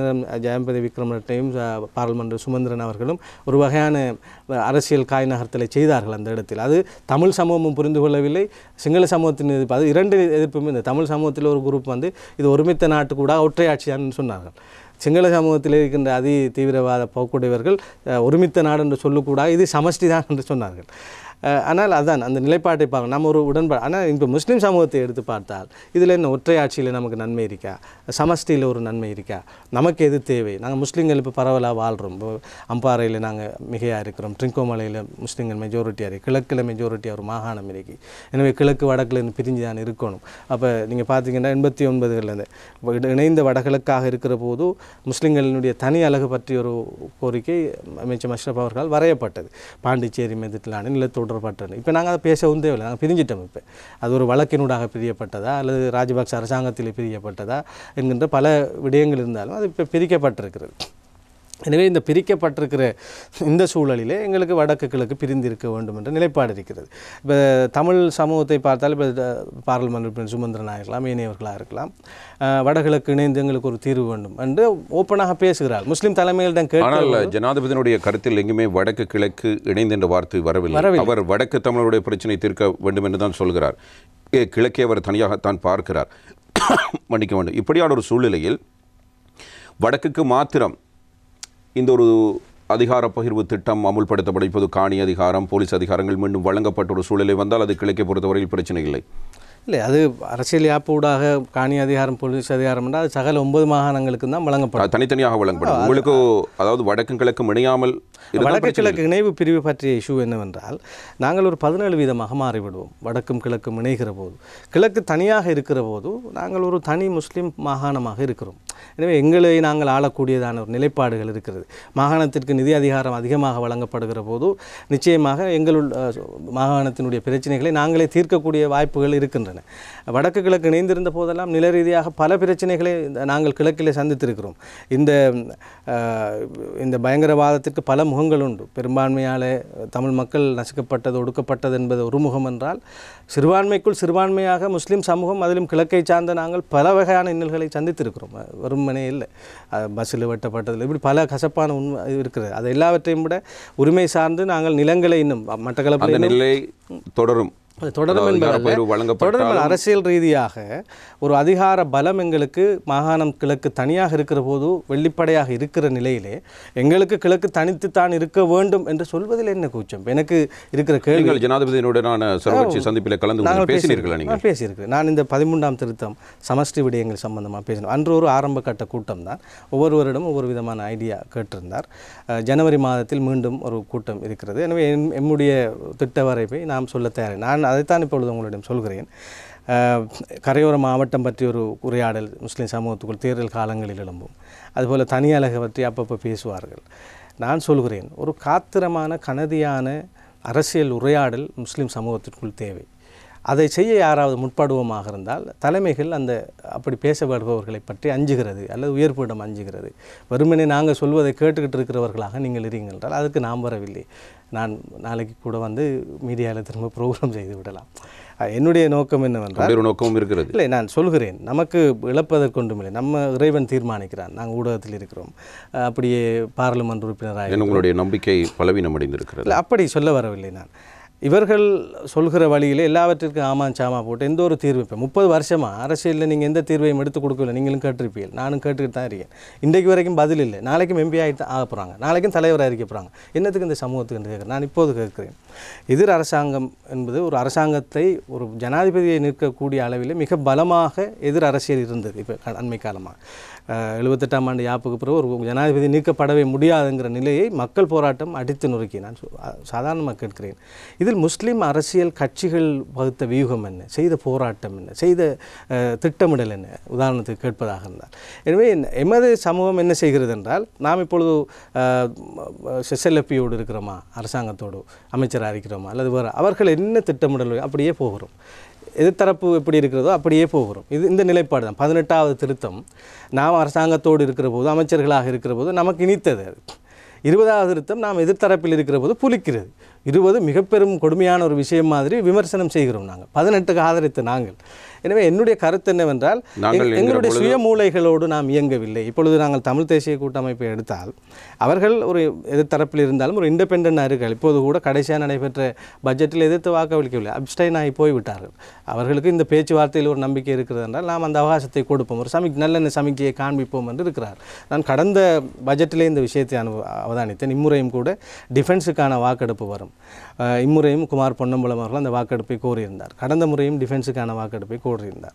அதிலே அவர்கள் இருவரும் தான் எதிர்த்து 2-3 பேர் நினைக்கின்றேன் ஜேவிபியும் எதிர்த்து வாக்களித்தது. ஜேவிபியும் இல்லை, சிங்கள கட்சிகள் SJP கூட எதிர்த்து வாக்களிக்காது. டிஃபென்ஸை எதிர்த்து வாக்களித்தால் சிங்கள மக்கள் எதிர்த்து விடுவார்கள் என்று அவர்கள் போய் அரசியலை புரிந்து கொள்ள வேண்டாம். ஆனால் தமிழ் தேசிய கூட்டமே அங்கே போது கூட அப்ஸ்டைன் ஆனது. அந்த நேரத்தில் நான் நினைக்கிறேன் பசில் ராஜபக்ச அவர்கள் பேச்சுவார்த்தை தொடர்பான அறிவிப்பை சொன்ன நேரத்தில் நல்லெண்ண சமிக்சையாக நாங்கள் இதை எதிர்ப்பதிலிருந்து விலகி நிற்கிறோம் என்கிறார். எனவே அவர்கள் எங்கு நின்றாலும் ஒரு அவகாசம் கிடைக்கிற போது இப்போது பயன்படுத்துவோம். ஏனென்றால் தமிழ் அரசியலிலே நாங்கள் நீண்ட காலம் முக்கிய சந்தர்ப்பங்களை மிஸ் பண்ணிட்டோம். அவர்கள் சமஷ்டியை பேசிய போது வேண்டாம் என்றும், அவர்கள் 13+ பேசிய போது வேண்டாம் என்றும், அவர்கள் 13 தரும் முழுமையாகின்ற போது கூட வேண்டாம் என்றும். எனவே இப்பொழுது நாங்கள் ஏதேனும் ஒரு சந்தர்ப்பங்கள் கிடைக்கிற போது நாம் எமது அவர் சம்பந்தன் ஐயா தெளிவாக சொல்வார், நாங்கள் நம்ப நடக்கிறோம், நம்பி நடக்கவில்லை என்று. நம்ப நடக்கிற அரசியலை சரி முஸ்லீம் அரசியலில் செய்வதாக இல்லை, ஒரு கொள்கை இல்லை. 20 பற்றி விவாதிப்போம் என்று கேட்டேன், அதுக்கு தயாராக இல்லை. நாளைக்கு எதிர்த்து வாக்களிங்கள் என்று தவிசாளர் உள்ளிட்ட 4 பேர் சந்திப்பில் பேசுகிற போது 20 டிராஃப்ட்டை வாய்ச்சிங்களான்னு கேட்டேன். இல்லை என்று அவர் சொன்னார். நான் கொடுத்தேன், நான் 2 நாளில் ஊருக்கு போகக்குள்ள வாய்ச்சிட்டு போகிறேன் என்று அவர் சொன்னார். போர்ட் சிட்டி பில் நான் எதிர்த்து தான் வாக்களித்தேன், கட்சி என்ற தீர்மானம் என்பதற்காக எதிர்த்து வாக்களித்தேன். ஆனால் போர்ட் சிட்டி பில் வந்தபோது நான் சொன்னேன், இதை நாம் ஒரு ஆர்கியூமெண்ட் பண்ணுவோம், இதை ஒரு நாள் எடுத்து எங்கள் கட்சிக்குள்ள ஒரு விவாதத்தை வைப்போம், ஒரு தெளிவு வரட்டுமே என்றால். கட்சி நிலைப்பாட்டில் இருந்தது. அதற்கு மிக வேடிக்கையாக இருந்தது. அங்கே நீங்கள் யாராவது வாய்ச்சிங்களா, இது சம்மந்தமாக உங்களுக்கு ஒரு தெளிவு இருக்கா, நீங்கள் ஒரு நாள் போட்டு டிஸ்கஸ் பண்ணிவிட்டு ஒரு முடிவு எடுப்போமே என்று கேட்ட நேரம் அங்கிருந்தவர்கள் சொன்னார்கள், அங்கே இருந்த ஒரு சட்டத்தரணியை பார்த்து நீங்கள் வாய்ச்சிங்களான்னு. நான் வாய்ச்சேன், அதில் பாரதூரமான சிக்கல்கள் இருக்கிறது என்றால் சொன்னார். எனவே நாங்கள் அதை நம்புகிறோம், எனவே நான் எதுக்கிறேன் என்று எல்லோரும் கையை வைத்தினார்கள். ஒரு ஜனநாயக ரீதியான ஒரு விஷயமாக எனக்கு படவில்லை. நான் முரண்பட்ட தருணங்கள் இப்படித்தான் வந்திருக்கின்றன. எனவே இது ஒரு ஆரோக்கியமான ஒரு டிஸ்கஷன். ஏனென்றால் நாங்கள் இப்போ ஒரு அணியில் இருக்கிறோம், அவங்க எதை எஸ்ஜேபியோடு இருக்கிறோம்னா எஸ்ஜேபி செய்கிற எல்லாவற்றையும் நாம் ஆதரிக்க வேண்டும் என்ற மனநிலைக்கு வருகின்ற நிலைப்பாடு என்ன என்று புரியவில்லை. இப்போ நீங்கள் எங்களுடைய கட்சி தலைவர் அவர்களை கூட ஒரு முறை அவர் வடமாநிலத்தில் நடைபெற்ற ஒரு கூட்டத்திலே ஜமல் ராஜபக்ச அவர்களோடு இவர் ஒன்றாக சென்றிருந்தார். அந்த நேரம் டீல் நடந்துட்டு இவங்க விலை பேசிட்டாங்க. நான் நினைக்கிறேன் அவருடைய கைதுக்கு முன்பான நிலை. எஸ்ஜேபி ஆட்களை எதிராக பேசினாங்க. அவர்களுடைய அரசியலில் தெளிவாக இருந்தால், நாம் நம்முடைய அரசியலில் தெளிவாகவே இல்லை. நாம் யாரோடு இருக்கிறோமோ அவர்கள் சொல்கிற எல்லாவற்றிற்கும் ஆமான் சாமி போடுகிற நிலைமையிலே நாம் அரசியல் செய்ய தேவையில்லை என்பது என்னுடைய அபிப்பிராயம். அப்படியானால் நீங்கள் ஒரு தேசிய கட்சியை தானே தேர்ந்தெடுத்திருக்க வேண்டும் முஷாரப். அப்படி இல்லை, தேர்தல் என்பது பிராந்தியத்தை மையப்படுத்தி வருகிற ஒரு கட்சியில் வந்து கொண்டு தலைமைக்கு கட்டுப்படாமல் நீங்கள் தலைமைக்கு கட்டுப்படவில்லை என்று நான் இப்போது சொல்லவில்லை. இப்போ இதில் எங்கு நான் கட்டுப்படாமல் இருந்திருக்கிறேன். அப்படியானால் ஏன் உங்களுக்கு எதிராக ஒழுக்காற்று நடவடிக்கை என்பது உங்களுக்கு புரிந்திருக்கும். இப்போ அவர்கள் இந்த பிரச்சனைகளை தீர்ப்பதற்கான எந்த தயார் நிலையிலும் இல்லை. ஒரு ஆரோக்கியமான ஒரு டிஸ்கஷனுக்கு எப்போதும் கட்சி தயாராக இல்லை. நீங்கள் இப்போ பார்த்துருப்பீர்கள், சில நேரம் ஸ்ரீலங்கா முஸ்லீம் காங்கிரஸ் எடுக்கிற தீர்மானம், அந்த தலைமை எடுக்கிற தீர்மானம் 2 நாட்களில் இந்த கட்சி தலைவரால் எடுக்கப்படுற நிலைமையில் பார்க்குறோம். அவர்கள் பேராளு மாநாடு நடத்தின இத்தனை வருடத்துக்கு பிறகு இவர்கள் பேராளு மாநாடு நடத்துறது. இப்போ இந்த கொப்பி பேஸ்ட் அரசியல் தேவையில்லை என்பது எனக்கு நமக்கான ஒரு ஸ்டாண்ட் இருக்கணும். நமக்கான சில நான் ஒரு எதிர்பார்ப்போடு போயிருந்தேன். எனக்கு உங்களுக்கு நேர்ந்த விடயம் தெரியும். நிகழ்ச்சியில் பணியாற்றுகிற போது கூட ஒருவர் என்னை பழிவாங்கிய சமயத்தில் நான் 3 நாள், இப்போ நீங்களும் கூட பழிவாங்கப்பட்டு இப்போ இன்றைக்கி வந்திருக்கிறீங்க. நீங்கள் பழிவாங்கப்பட்டு முஸ்லீம் சமூகத்தில் ஒரு சிறந்த நிகழ்ச்சி தொகுப்பாளராக இருந்த நீங்கள் உங்களை இப்படி பழிவாங்குறாங்கன்ட்டு நல்ல உங்களுக்கு சப்போர்ட் பண்ணுற ஆதரவாளர்கள் ஃபேஸ்புக்கில் எழுதிப்பாங்க, தனிப்பாட்டு கவலைப்பட்டிருப்பாங்க. எனக்கும் அது 3 நாள் நடந்தது இங்கே இருக்கிற போது. அதுக்கு பிறகு நமக்கு எதுவுமே இல்லை. இதே நேரத்தில் அரசியல் புலத்திலிருந்து எம் சமூகத்துக்கு தேவையான ஒருத்தன், அது ஊடகத்தில் பணியாற்றணும், எங்கெண்டான இருக்கட்டும், இவரை நாம் பாதுகாக்கணுங்கிற பொறுப்பு அரசியல் புலத்தில் இருப்பதாக நீங்கள் கண்டிருக்க மாட்டேன். யாரும் அக்கறையோடு அதை பேசியிருக்கவும் மாட்டார்கள். இப்போ இதுதான் நான் யதார்த்த நிலைமையில் பார்த்தேன். அப்படி பார்க்குற போது எனக்கான வழியை தேர்ந்தெடுக்க வேண்டியிருந்தது. அது தவிரவும் ஊடகத்தில் இருக்கிற போதே நான் ஊரிலே சமூக சேவை சார்ந்து இதே மண்மலை விவகாரமாக இருக்கலாம் அல்லது காணி விவகாரங்களாக இருக்கலாம், நான் தொடர்ந்து ஈடுபட்டிருக்கிறேன். எனவே நாமே இதற்கு ஒரு விடையாக வர வேண்டும் என்று தான் எடுக்கப்பட்ட அந்த தீர்மானம். ஆனால் நாம் எதிர்பார்த்த ஒரு கட்டமைப்பு, ஒரு சிஸ்டம் இல்லை. இப்போ நான் லேசாக ஃபைலில் தூக்கிக்கிட்டு இருந்தால் அந்த கட்சிக்கு தலைவராக அவர் சொல்லியிருந்தார். அவருடைய மனைவி கட்சியினுடைய தவிசாளர் முன்பு உங்களை தலைவராக இருக்கிறேன் என்று கூட சொன்னார். அப்போ நீங்கள் மறுபடியும் என்று கேட்கலாம், அப்பயே நீங்கள் கூட இருக்காதுன்னு கேட்டிருக்கலாம். அதே தலைமை தவிசாளர் உட்பட ஏனையவர்கள்கிட்ட சென்று முஷாரப் நாம் கொஞ்சம் கவனமாக தான் வச்சுக்கணும். அம்பாறை மாவட்டத்தை சேர்ந்த ஒருவருடைய ஆடியோ அந்த நேரத்திலே வந்தது. அவராக வெளியே போகிற அளவுக்கு தான் நாம் நிலைமை உருவாக்கணும். அதாவது ஒரு நம்பிக்கையினமற்ற ஒரு தலைமை இரட்டை முகம், எப்போதும் இரட்டை. நான் வெளிப்படையாகவே சொல்வேன். ஒரு தலைவர் என்பவர் எந்த பிரச்சனை என்றால் அண்ணனுக்கும் தம்பிக்கும் பிரச்சனையாக இருந்தால் பொறுப்பினை நீங்கள் 100% இதை அவர் மாற்றணும். அவர் மாற்றி நல்ல தலைமையாக உருவாகணும் என்று நான் விரும்புகிறேன். நான் இப்போதும் என்னுடைய தலைமை அவர், என்னுடைய கட்சி ஏசிஎம்சி, ஆனால் எனக்கு அநியாயம் செஞ்சு வெளியே போட்டாங்கன்னு தான் நான் இப்போ வாதிட்டு கொண்டிருக்கேன். ஏதோ நீங்கள் உங்களுக்கு எதிராக ஒழுக்காற்று நடவடிக்கை எடுக்கப்படுகிறது. நீங்கள் இந்த வாக்கெடுப்பில் பங்கேற்றது தான் பிரதான காரணமா? 20வது அவர்கள் கடைசியாக பட்ஜெட் சம்பந்தமாக எங்களை என்ன அழைக்கும், அது சரியான விதத்தில் எங்களுக்கு அது சொல்லப்படவும் இல்லை. பட்ஜெட்டுக்கு வாக்களித்தோம் என்ற அடிப்படையில் அவசரமாக எங்களுக்கு எக்ஸ்பிளனேஷன் கேட்டார்கள். நான் பதில் கொடுத்திருந்தேன். அதே போன்று விசாரணை வரவு செலவு திட்டம் கடைசியாக நடைபெற்ற இதற்கு முன்பு நடந்த பெசிலுடைய வரவு செலவு திட்டம். அந்த நான் கேட்கிறேன் என்னவென்றால் 20 தொடங்குகிறது இந்த பிரச்சனை. 20க்கு வாக்களிக்க சொன்னார் என்று சொன்னதற்கு இன்னும் சரியான பதில் சொல்லவில்லை. நானும் வாக்களிக்கவா என்று அவர் 20க்கு வாக்களிக்க சொன்னார். நானும் வாக்களிக்கவா என்று பெசில் ராஜபக்சவிடம் பேசினார் என்று நான் வேண்டுமென்றால் சத்தியம் பண்ணுங்கள் என்று கொண்டு அவர் ஆரம்பத்தில் அதுக்கு பதில் சொல்லாமல் ஒரு கட்டத்திலே நான் கடைசியாக ஃபோனை கொண்டு தந்தாங்க பேசினேன் என்றார். 15 நிமிஷம் போய் தனியே நின்று ஃபோனை கொண்டு தந்தா பேசினேன். அவர்கள் எல்லோரும் என்னவென்றால் சில நேரம் அரசியல் என்பது அப்படி இருக்கலாம், வெளிப்படையாக மக்களிடம் ஒன்று. நான் பார்லிமெண்ட்டுக்குள்ள நீங்கள் ஒருவேளை இந்த அரசியலை புரிந்து கொள்ளவில்லையோ அது இருக்கட்டும். நான் அதனை அவருடைய அணுகுமுறை அல்லது அவர் கடைசி நேரம் பெசில் ராஜபக்சவோடு பேசியது விடயமோ அல்லது நானும் போடவா என்று கேட்ட விடயமோ அதற்கு அவர் நீங்கள் போட்டுறாதீங்க என்று சொன்னதால் இவர் போடாமல் விட்டதோ அல்லது என்னிடம் தனிப்பட்ட ரீதியில் நாம் பெசிலை கொண்டு வரதுக்கான சில திட்டங்கள் வச்சுருக்கிறோம், நம்ம சேர்ந்து இயங்குவோம் என்று சொன்ன விஷயமோ ஒரு அரசியல் வியூகமாக நான் ஏற்றுக்கொள்ளும். அது சம்பந்தமாக நான் வாய் திறக்கவில்லையே. ஆனால் நீங்கள் எனக்கு அவர் மேலிருக்கிற மிகப்பெரிய கோபம் என்னவென்றால் ஒரு பக்கமாக சஜித் அணியோடு தன்னை பலமாக வளர்த்து கொள்வதற்கான ஒரு தொடர்பையும் வளர்த்து கொண்டார். இந்த பக்கமாக மொட்டு அரசாங்கம் இருக்கிறது பலமாக, எனவே அதற்கான ஒரு சூழ்நிலையும் உருவாக்கி கொண்டார். மொட்டு ஸ்ட்ராங்காக இருந்திருக்குமா இருந்தால் நான் அந்த கட்சிக்குள்ளே மிகப்பெரிய சக்தியாகி சில நேரம் என்கிட்ட கூட சொன்னார், அமீர் அலியை விட்டுட்டு பெட்டிக்கல் இன்னொரு ஆளை போடும் என்று சொன்னார். இதெல்லாம் நான் ஓப்பனாக டிவியில் பேசிட்டுக்கிறேன். நான் அவரை பதில் சொல்லுங்கள் நீங்கள். அப்படி சொன்னவர் கடைசியாக சூழ்நிலை மாறிவிட்டது, மொட்டு அரசாங்கம் பலவீனம் அடைந்து விட்ட போது ஒட்டுமொத்த பலிக்கடாவாக என்னை மாற்றிவிட்டார். கோபம் இருக்குமா இல்லை? அந்த கருத்தை யாரிடம் சொன்னார்? என்னிடம் சொன்னார். அவரை மறக்க சொல்லுங்க, இந்த இதுக்கு அலைங்க நான் சொல்லி என்னையும் கூப்பிடுங்க முடியும் என்று இது குர்ஆன் எடுத்து வச்சுக்கோன்னா அல்லது வேறு விஷயங்களை செய்வோம். ஆகவே இல்லை, இந்த இரட்டை நிலைப்பாடு தான் எனக்கு பிடிக்கவில்லை. அப்போ என்னிடம் உங்களையும் தலைவராக்குவேன் என்று சொன்னவர் எனக்கு எதிராக இவரோட கொஞ்சம் கவனமாக இருக்கணும் என்று பேசினா அவரை முகத்திலையும் கேட்டுக்கணும், நீங்கள் இப்படி பேசினீங்க இல்லை வல்லாஹி என்றார். அப்படி வல்லாஹி என்று லேசாக போய் சொல்லுவார். நான் ஒரு முறை பேசுகிற போது நான் அவருடைய விடயங்களை பேச வேண்டும் என்பதற்காக அதனை பேசவில்லை. ஆனால் ஒரு தலைமையாக இருக்கிற நாம் அப்படி இருக்கப்படாது. இப்போ எனக்கு இருக்கிற நம்பிக்கை என்னவென்றால் எனக்கு ஒரு பாதுகாப்பின்மை அவரிடமும் அந்த கட்சியிடம் இருக்கிறது. இதை எதிராக தேர்தல் காலத்தில் கூட என்னை வெளியூருக்கு வராமல் தடுத்து விட்டு அவர்கள் ஊருக்குள்ளே வந்த எவ்வளோ எல்லாம் என்ன கேட்டார்கள், அங்கே 5000 கிடைக்கும், 3000 ஓட்டு கிடைக்கும், 10,000 எல்லாம் கணக்கு போட்டார்கள். ஆனால் தலைமையை வச்சு விசாரணை அவங்க கம்ப்ளைண்ட் எப்படின்னா இவர் ஊருக்குள்ளே வர விட்டுறார்கள் என்ற நேரம், நீங்களாம் மாறிங்க தானே, நீங்கள் இந்த ஹோட்டலில் தங்கலை அண்டெல்லாம் நான் கேட்ட நேரம் அவர் தலைமை நாம் என்ன எதிர்பார்ப்போம், ஒரு வாப்பா பிள்ளை ரெண்டுக்கும் சண்டை வருதுன்னா வாப்பா நடுநிலை இருந்து தீர்த்து வைக்கணும்ண்டு அவர் அந்த பக்கம் இருந்தால் எப்போதும் பேசுவார். அப்படி பார்க்குற போது ஒரு பாதுகாப்பு உணர்வு இல்லை எனக்கு எப்போதும். அவர் என்னை கலட்டி, அதாவது உங்களுடைய அரசியலுக்கு வருவதாக எடுத்த தீர்மானம் சரி என்கிறீர்கள், அது நேரம் தேர்ந்தெடுத்த கட்சி பிழை என்று சொல்லவும் இல்லை, இந்த கட்சியை கொண்டு வதையும் செய்ய முடியாது என்று நான் சொல்லவும் இல்லை.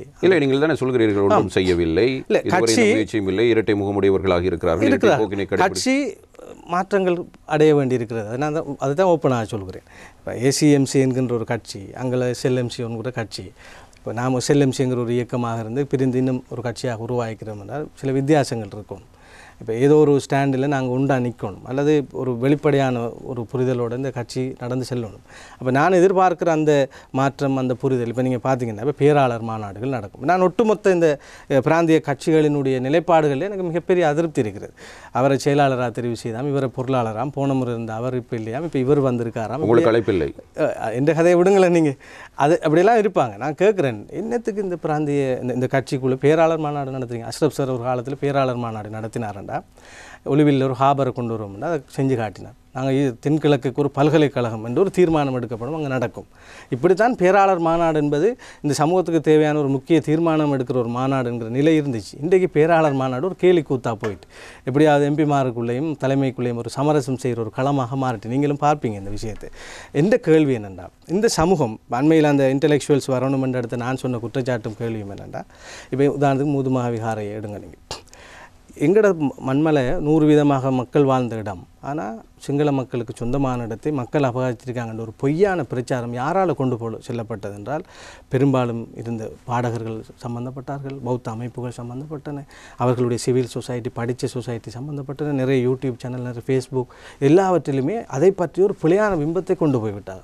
எனவே ஜனாதிபதி கூட நான் முதுமகாவியாரை மீட்டேன், ஜெயிலானியை மீட்டேன் என்று அடிக்கடி சொல்லிக் கொண்டார். நீங்கள் பார்த்திருப்பீர்கள், எப்போதும் முதுமகாவியார் என்று வரும். அந்த அளவுக்கு ஒரு பிழையான ஒரு விதத்திலே ஒரு உண்மையை பொய்யாக கொண்டு போகிற அளவுக்கான ஒரு ஒர்க் ஃபோர்ஸ் ஒன்று அந்த சமூகத்துக்குள் நடந்தது.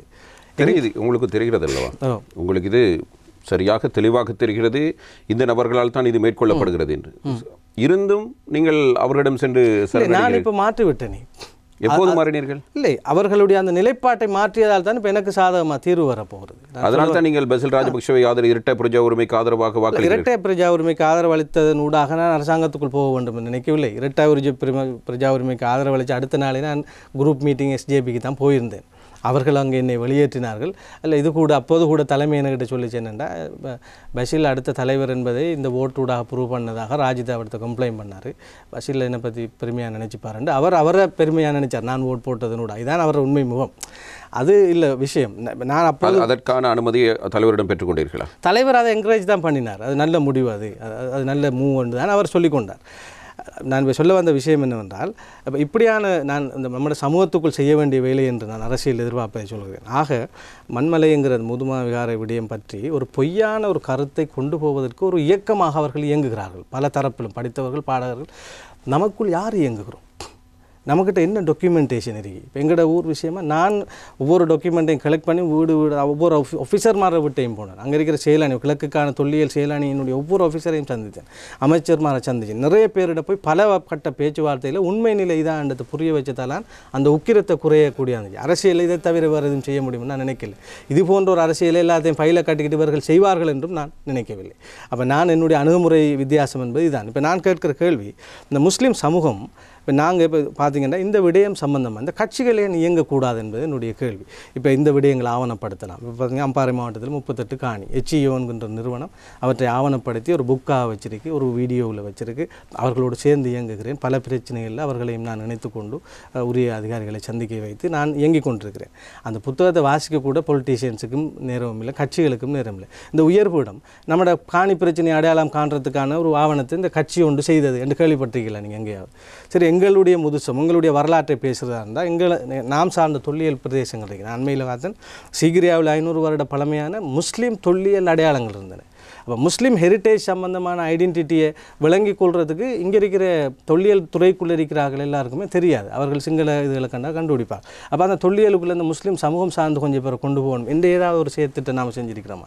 அல்லது முஸ்லீமினுடைய வரலாற்றை சொல்லக்கூடிய இடங்கள், அது தலைமன்னார் இருக்கிற 40 அலி அவுலியாட சியாரமாக இருக்கலாம், அல்லது வேறு சில இடங்களாக இருக்கலாம். இதில் ஆவணப்படுத்தி ஒரு வீடியோவாக நம்ம ஒரு டாக்குமெண்ட்டாக வச்சுப்போம் யாராவது நம்ம நினச்சிக்கிறோமா? கட்சி ஏதாவது செய்யுதா? அல்லது சமஷ்டி ஒற்றையாட்சி பற்றி ஒரு விவாதம் நடத்தி தான் எங்களோட முஸ்லீம் நிலைப்பாடு என்று நாங்கள் வச்சுக்கிறோமா? அல்லது வடகிழக்கு இணையணுமா பிரியணுமா என்பது சம்பந்தமான ஒரு டிஸ்கஷன் வச்சுக்கிறோமா? நான் சும்மா கேட்குறேன். நான் MI மொஹிதீன்ங்கிறவர் மிக அழகான டாக்குமெண்ட்டை ஒரு தனிநபராக உருவாக்கினார். HEOங்கிற நிறுவனம் உருவாக்கி கட்சிகள் இதை செய்யலாமே. வெளிநாட்டு வெளிவிவகாரத்துக்கான ஒரு டிரெக்டர், ஒரு காணிப்பிரிவுக்கான டிரெக்டர், கட்சிகள் போடுற அந்த பொலிட்டிக்கல் அத்தாரிட்டி போஸ்ட் என்னத்துக்கு? இது இந்த செயலாளர் என்னத்துக்கு? பொருளாளர் என்னத்துக்கு? கட்சியை வளர்க்குறீங்களா?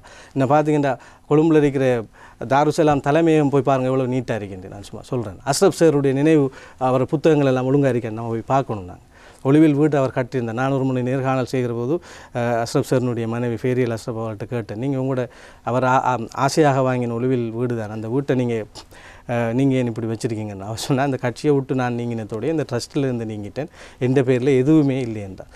குறைஞ்ச நான் சும்மா சொல்கிறேன், கிழக்குக்கு இந்த உண்மையாக அஸ்ரப் தான் மூச்சு, இந்த பாட்டை போட்டு தான் ஓட் கேட்குறோம்ங்கிற விஷயங்கள் எல்லாம் உண்மையாக இருந்தால் இந்த ஒளிவில் வீட்டை மிக அழகான ஒரு வீடாக அப்படியே மாற்றி துப்புரவு செய்து அஸ்ரப் சாரினுடைய புகைப்படங்களை ஒரு நினைவுகளை வச்சு அஸ்ரப் சார் நினைவு மையமாக வச்சா நமக்கு ஒரு வரலாறு இல்லை. அது அஸ்ரப் சார் வரலாறு இப்போ அழிஞ்சு போயிருமே இன்னும் ஒரு 10 வருஷத்தில்.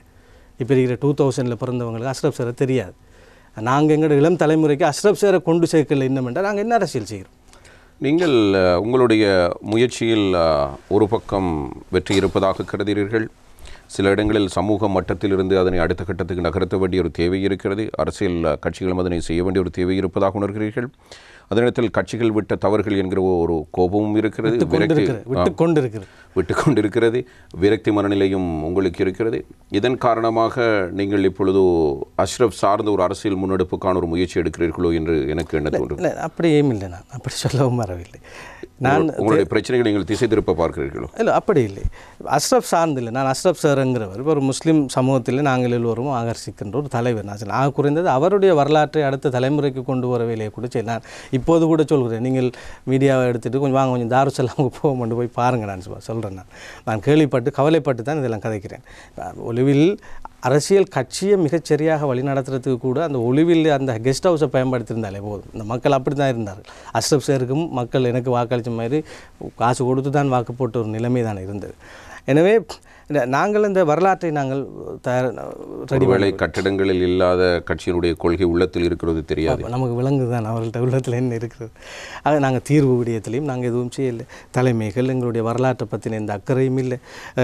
சரி, இது கொரோனா வந்தது, ஜனாசா எரிப்பு விஷயங்கள் வந்தது, அரசு சார்ந்திருந்த எம்பிக்கள் எல்லோரும் நாங்கள் முயற்சி செய்தோம். 1000 பேர் விமர்சனம் என்ன செய்தாலும் நான் உங்களுடைய நேர்காணலையும் கூட பார்த்தேன். அமைச்சர் அலி சப்ரி அவர்கள் வந்த நேரம் அவர் என்ன முயற்சிகளை செய்தார். அதுபோல் நாங்கள் சந்திக்காதவர்களே இல்லை.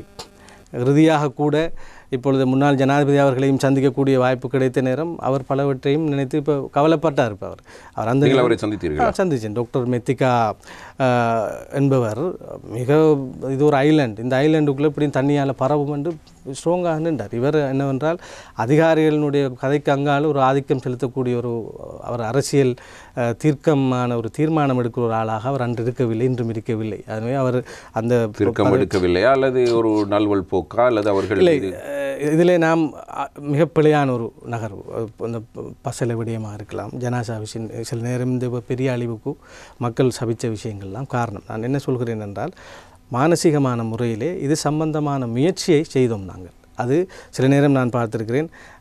எங்களுடைய பல பேருக்கு தெரியும், எம்பிமார் எங்கே போனேன், எங்கே சந்திச்சேன். இப்போ யாரோ ஒருவர் இது நடத்தத்தானே வேண்டும். எல்லோரும் வெளியில் நின்று கொண்டு நாங்கள் சத்தம் போட்டுக்கிட்டு இருந்தாலும் நடக்கப் போவதில்லையே. என்னுடைய கேள்வி என்னவென்றால், அரசியல் எதிரணிகள் சஜபேனுடைய அணியாக இருக்கலாம், ஏனையவர்கள் ஒரு வகையான போராட்டங்களை நடத்தினார்கள். அதேபோல் அரசு சார்ந்திருந்தவர்கள் நாங்கள் முயற்சி செய்தோம். யாருமே ஜனாசாவை எரிப்பதற்கு அனுமதிக்கின்ற அரசியலை ஒருபோதும் செய்ய மாட்டோம்.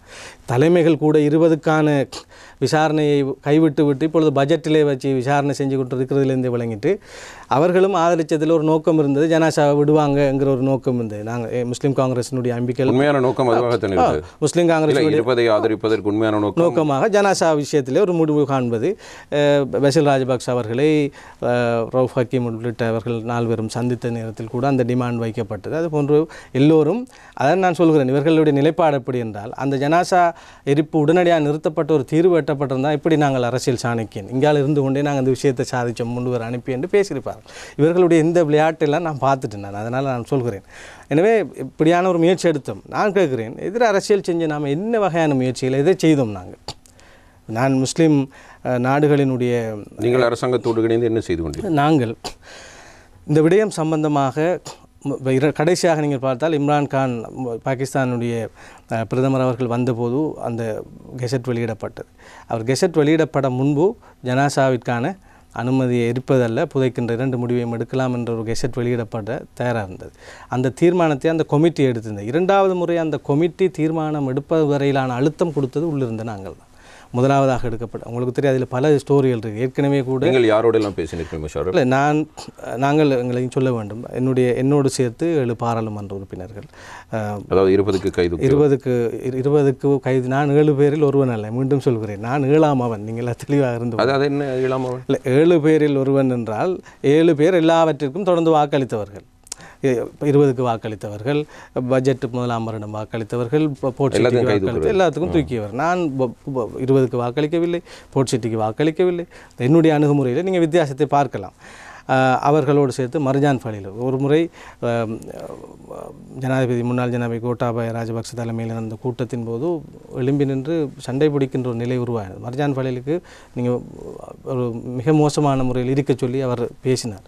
மர்ஜான் ஃபலில் பாராளுமன்ற உறுப்பினர் அழுதார். இது யாரும் வெளியில் எத்தோறும் பேசுவதில்லை. இதுபோல் நாங்கள் போய் ஹெல்த் மினிஸ்ட்ரியில் ஒரு 4-5 கூட்டம் வரையிலும் நடந்தது. அவர்களுடைய கொமிட்டி, அப்புறம் மினிஸ்டரோட சந்தித்தோம், அப்புறம் டிஜி ஆக்கள், செக்ரட்டரி, அந்த உயர்மட்ட குழுவாக்களோட சந்தித்தோம். அந்த கொமிட்டியை 2-3 முறை, ஒரு முறை சந்தித்து பிறகு அடுத்த முறை இன்னும் அவங்க ஒரு அனலைஸ் பண்ணி திரும்ப சந்திப்பதாக சொன்னார்கள். இப்படி அந்த கொமிட்டியோடு சம்மந்தப்பட்ட அவ்வளோ பேரையும் பல முறை சந்தித்தோம். அதே போன்று ஜனாதிபதியோடு சந்தித்தோம், பிரைம் மினிஸ்டரோட சந்தித்தோம். ஏன் முட்டுவைச் சேர்ந்த பாராளுமன்ற உறுப்பினர்கள் ஒவ்வொருவராக சந்தித்தீர்கள்? தனியாக சந்தித்தீர்களா, கட்சியாக சந்தித்தீர்களா? கட்சியாக இல்லை, தலைமைகள் அரசாங்கத்தோடு இருந்தவர்கள். நானாக இருக்கலாம், பாராளுமன்ற உறுப்பினர் மர்ஜான் ஃபலில், அலி சப்ரி ரஹீம், இசாக் ரஹ்மான், அதே தலைமைகள் வரவில்லை. தலைமைகள் எந்த முயற்சியும் செய்யவில்லை. அவர்களின் அரசாங்கத்தோடு இல்லாததால் அவர்கள் பேசுவதற்கு அவர்கள் வரவும் இல்லை. அரசு சார்ந்திருந்தவர்கள். ஆனால் ஒரு முறை ஒரு விஷயத்தை அவதானித்தேன். முஸ்லீம் காங்கிரஸை சேர்ந்தவர்கள் அவர்களுடைய தலைமைகளோடு போனது, சந்தித்தது தொடர்பாக அவர்கள் அறிந்திருந்தார்கள். ஒரு முயற்சி இவர்கள் எடுக்கிறார்கள் என்பதையும் அறிந்திருந்தார்கள். அதான் என்னிடம் இருக்கிற கோபம் என்னவென்றால் அந்த விஷயம் நடந்தேறி இருக்குமான்ற கிரெடிட்டை தங்களுக்கு எடுத்திருப்பார்கள். நடக்கவில்லை என்கிற போது ஒட்டுமொத்த பழியையும் அந்த இவ்வாறு பழி வாங்குகிற நிலைமைகள் பற்றி ஒரு பார்வையும் இந்த சமூகத்துக்கு தேவை என்று நான் சொல்கிறேன். இப்போ அது உண்மையாக இருந்தால் 20 தான் மிக பாரதூரமான குற்றம் என்பது நீங்கள் விமர்சித்ததெல்லாம் உண்மை என்றால் அதுக்கு நீங்கள் ஒரு ஆக்ஷன் எடுங்கள் முதல்ல. இப்போ நீங்கள் எங்களோட கட்சிக்குள்ளே கூட பார்த்தா 20க்கு வாக்களிக்க தலைவர் சொன்னார், அவரை அதுக்கு சம்பந்தமாக விசாரியுங்கள் என்று எங்களோட பார்லிமெண்ட் உறுப்பினர் அலி சப்ரி அவர்கள் கடிதம் மூலம் கொடுத்துருந்தார் எங்களோட விசாரணை கமிட்டி. அதுக்கு ஒரு முடிவு எடுத்திருக்கலாமே. அதே போன்று ஹரிஸ் எம்பி உள்ளிட்டவர்கள் பப்ளிக்காக மீட்டிங்கில் சொன்னார்கள், தலைவர் சத்தியமாக எங்களிடம் 20க்கு வாக்களிக்க சொன்னார் என்று அவர் சொல்லியிருந்தார். அதுக்கு ஒரு நடவடிக்கை எடுத்துக்கிறார். எனவே ஆனால் முஸ்லீம் விமர்சனம் எப்படி அரசியல் வருகிறது என்றால் 20ஐ வைத்து மையப்படுத்தான் வந்தது. ஆனால் இப்பொழுது அந்த கதையெல்லாம் விட்டு விட்டார்கள். இப்போ அந்த பட்ஜெட்டில் பிடிச்சிக்கிட்டு இப்போ அதையும் கூட சமரசம் பண்ணி 20ஐ மன்னித்து உள்ளுக்கு எடுத்து அரசியல் உயர்விட இதெல்லாம் கொடுத்து எது வேண்டாலும் செய்து விட்டு நீங்கள் மன்னிக்க முடியாத அளவுக்கு எதன குற்றம் செய்து விட்டு அவரிடம் கேட்க வேண்டும். நீங்கள் தலைவரிடம் கேட்க வேண்டும், என்ன மன்னிக்க முடியாத குற்றத்தை முஷாரஃப் எம்பி அவர்கள் செய்தார். நீங்கள் 2 பாராளுமன்ற உறுப்பினர்களுக்கு இதுவரையிலும் நடவடிக்கை எடுக்கவில்லை, அவரை மற்றும் கட்சியை விட்டு நீக்கி பாராளுமன்ற உறுப்பினரையும் நீக்க வேண்டும் என்று எடுத்திருக்கிற அளவுக்கு என்ன தவறு அவர் செய்தார்னு கேட்கணும் அவர்கிட்ட. அவர் தான் அதுக்கான பதிலை சொல்லுவான். எனவே இது ஒரு வகையான அரசியல் எப்படி என்று பார்த்தால் அதிகம் யோசிக்கிற, அதிகம் பேசுகிற அல்லது ஒரு கலை யதார்த்தத்தோடு அரசியல் செய்யணும் என்பதை தாண்டிய ஒரு இலகுவான அரசியல் முறை இருக்குது. அதிலும் எதிர்க்கட்சியாக இருந்தால் லேசாக செய்யலாம் என்று எதிர்பார்க்கிறார்கள்.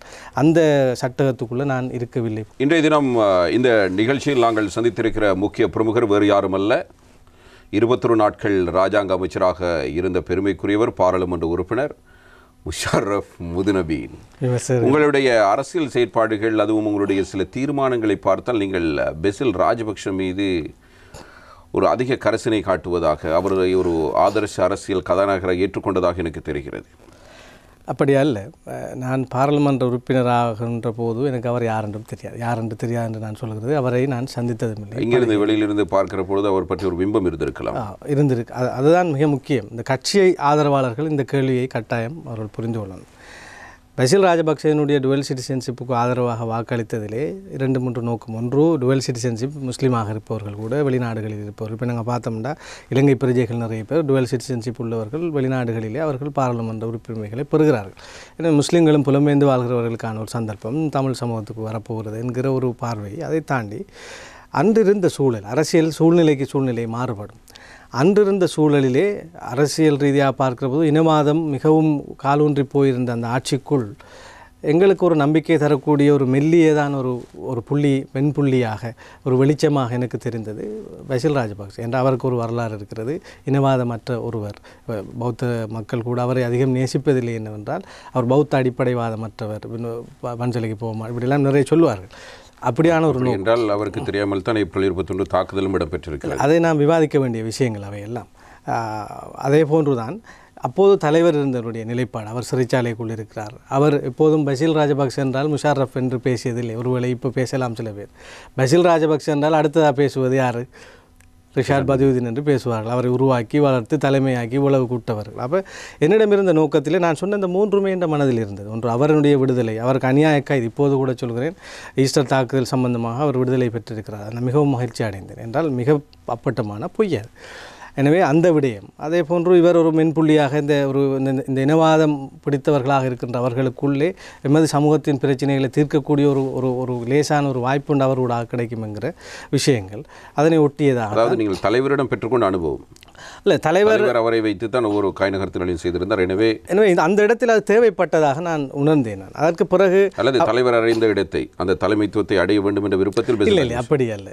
அந்த மாதிரியான ஒரு ஆள் இல்லை. நான் அப்படியான ஒரு ஆளாக இருந்தால் அவருடைய இருந்துவிட்டு அவர் சொல்வதற்கெல்லாம் நான் என்னுடைய ஊரில் மண்மலை பறி போனாலும் பரவாயில்லை, கல்வி வலயம் கிடைக்காட்டியும் பரவாயில்லை, காணிகள் எல்லாம் நான் மீட்டு கொடுக்காட்டியும் பரவாயில்லை, எனக்கு உணர்ச்சி அரசியலை சொல்லி எதிராளி அரசாங்கத்தை எதிர்த்து பேசி அரசியல் செய்கிறேன்னா நான் இன்னும் ஒரு சூப்பர் ஹீரோவாக இருப்பேன். நான் ஆனால் என்னுடைய அந்த பெருபேர் என்ன, நம்ம சமூகத்துக்கு என்ன செஞ்சிருக்க முடியும். நீங்கள் அரசியலுக்கு வந்தீர்கள். இப்போதும் நான் சொல்கிறேன், சூப்பர் ஹீரோவாகவே இன்ஷா அல்லாஹ். என்னுடைய இந்த பிரச்சனைகள் தீர்க்கப்படுகிற போதோ, அது விரைவில் அது நடக்கிற போதோ, இந்த வழியை பற்றியும் இந்த முஸ்லீம் சமூகம் அரசியலில் நீங்கள் சிந்தித்தால் என்று நான் வெளிப்படையாக பேசுகிறேன். மக்கள் பிரச்சனைகளை நிறைய தாங்கிக் கொண்டு இத்தனை பிரச்சனைகள் இருக்கிறது, இதனை அரசியல் தலைமைகளிடமும் கேள்வியாக எழுப்பியிருந்தீர்கள். அதே நேரத்தில் உங்களுடைய ஆழ்மனதிலும் இந்த பிரச்சனைகள் இருந்தன. அதை தாங்கிக் கொண்டு வந்த நீங்கள் இன்று உங்களது பிரச்சனைகளை தீர்க்க நிலைமைக்கு தள்ளப்பட்டிருப்பதை எடுத்து நான் கவலைப்படுகிறேன். உங்கள் பிரச்சனை என்றால் அதை சொல்கிறீர்கள்? இல்லை, நீங்கள் சொல்கிறீர்கள் என்னுடைய பிரச்சனைகளை தீர்த்துவிட்டு என்றால் உங்களுடைய பாராளுமன்ற உறுப்பினர் பதவியை கேள்விக்குள்ளாக்கப்பட்டிருக்கிறது. அது அதை பற்றி பேசவே இல்லை. அதை பற்றி பேசவில்லை. என்னுடைய பிரச்சனை என்றால் நீங்கள் சொல்கிறீர்கள் என்னுடைய சமூகம் சார்ந்த பிரச்சனை.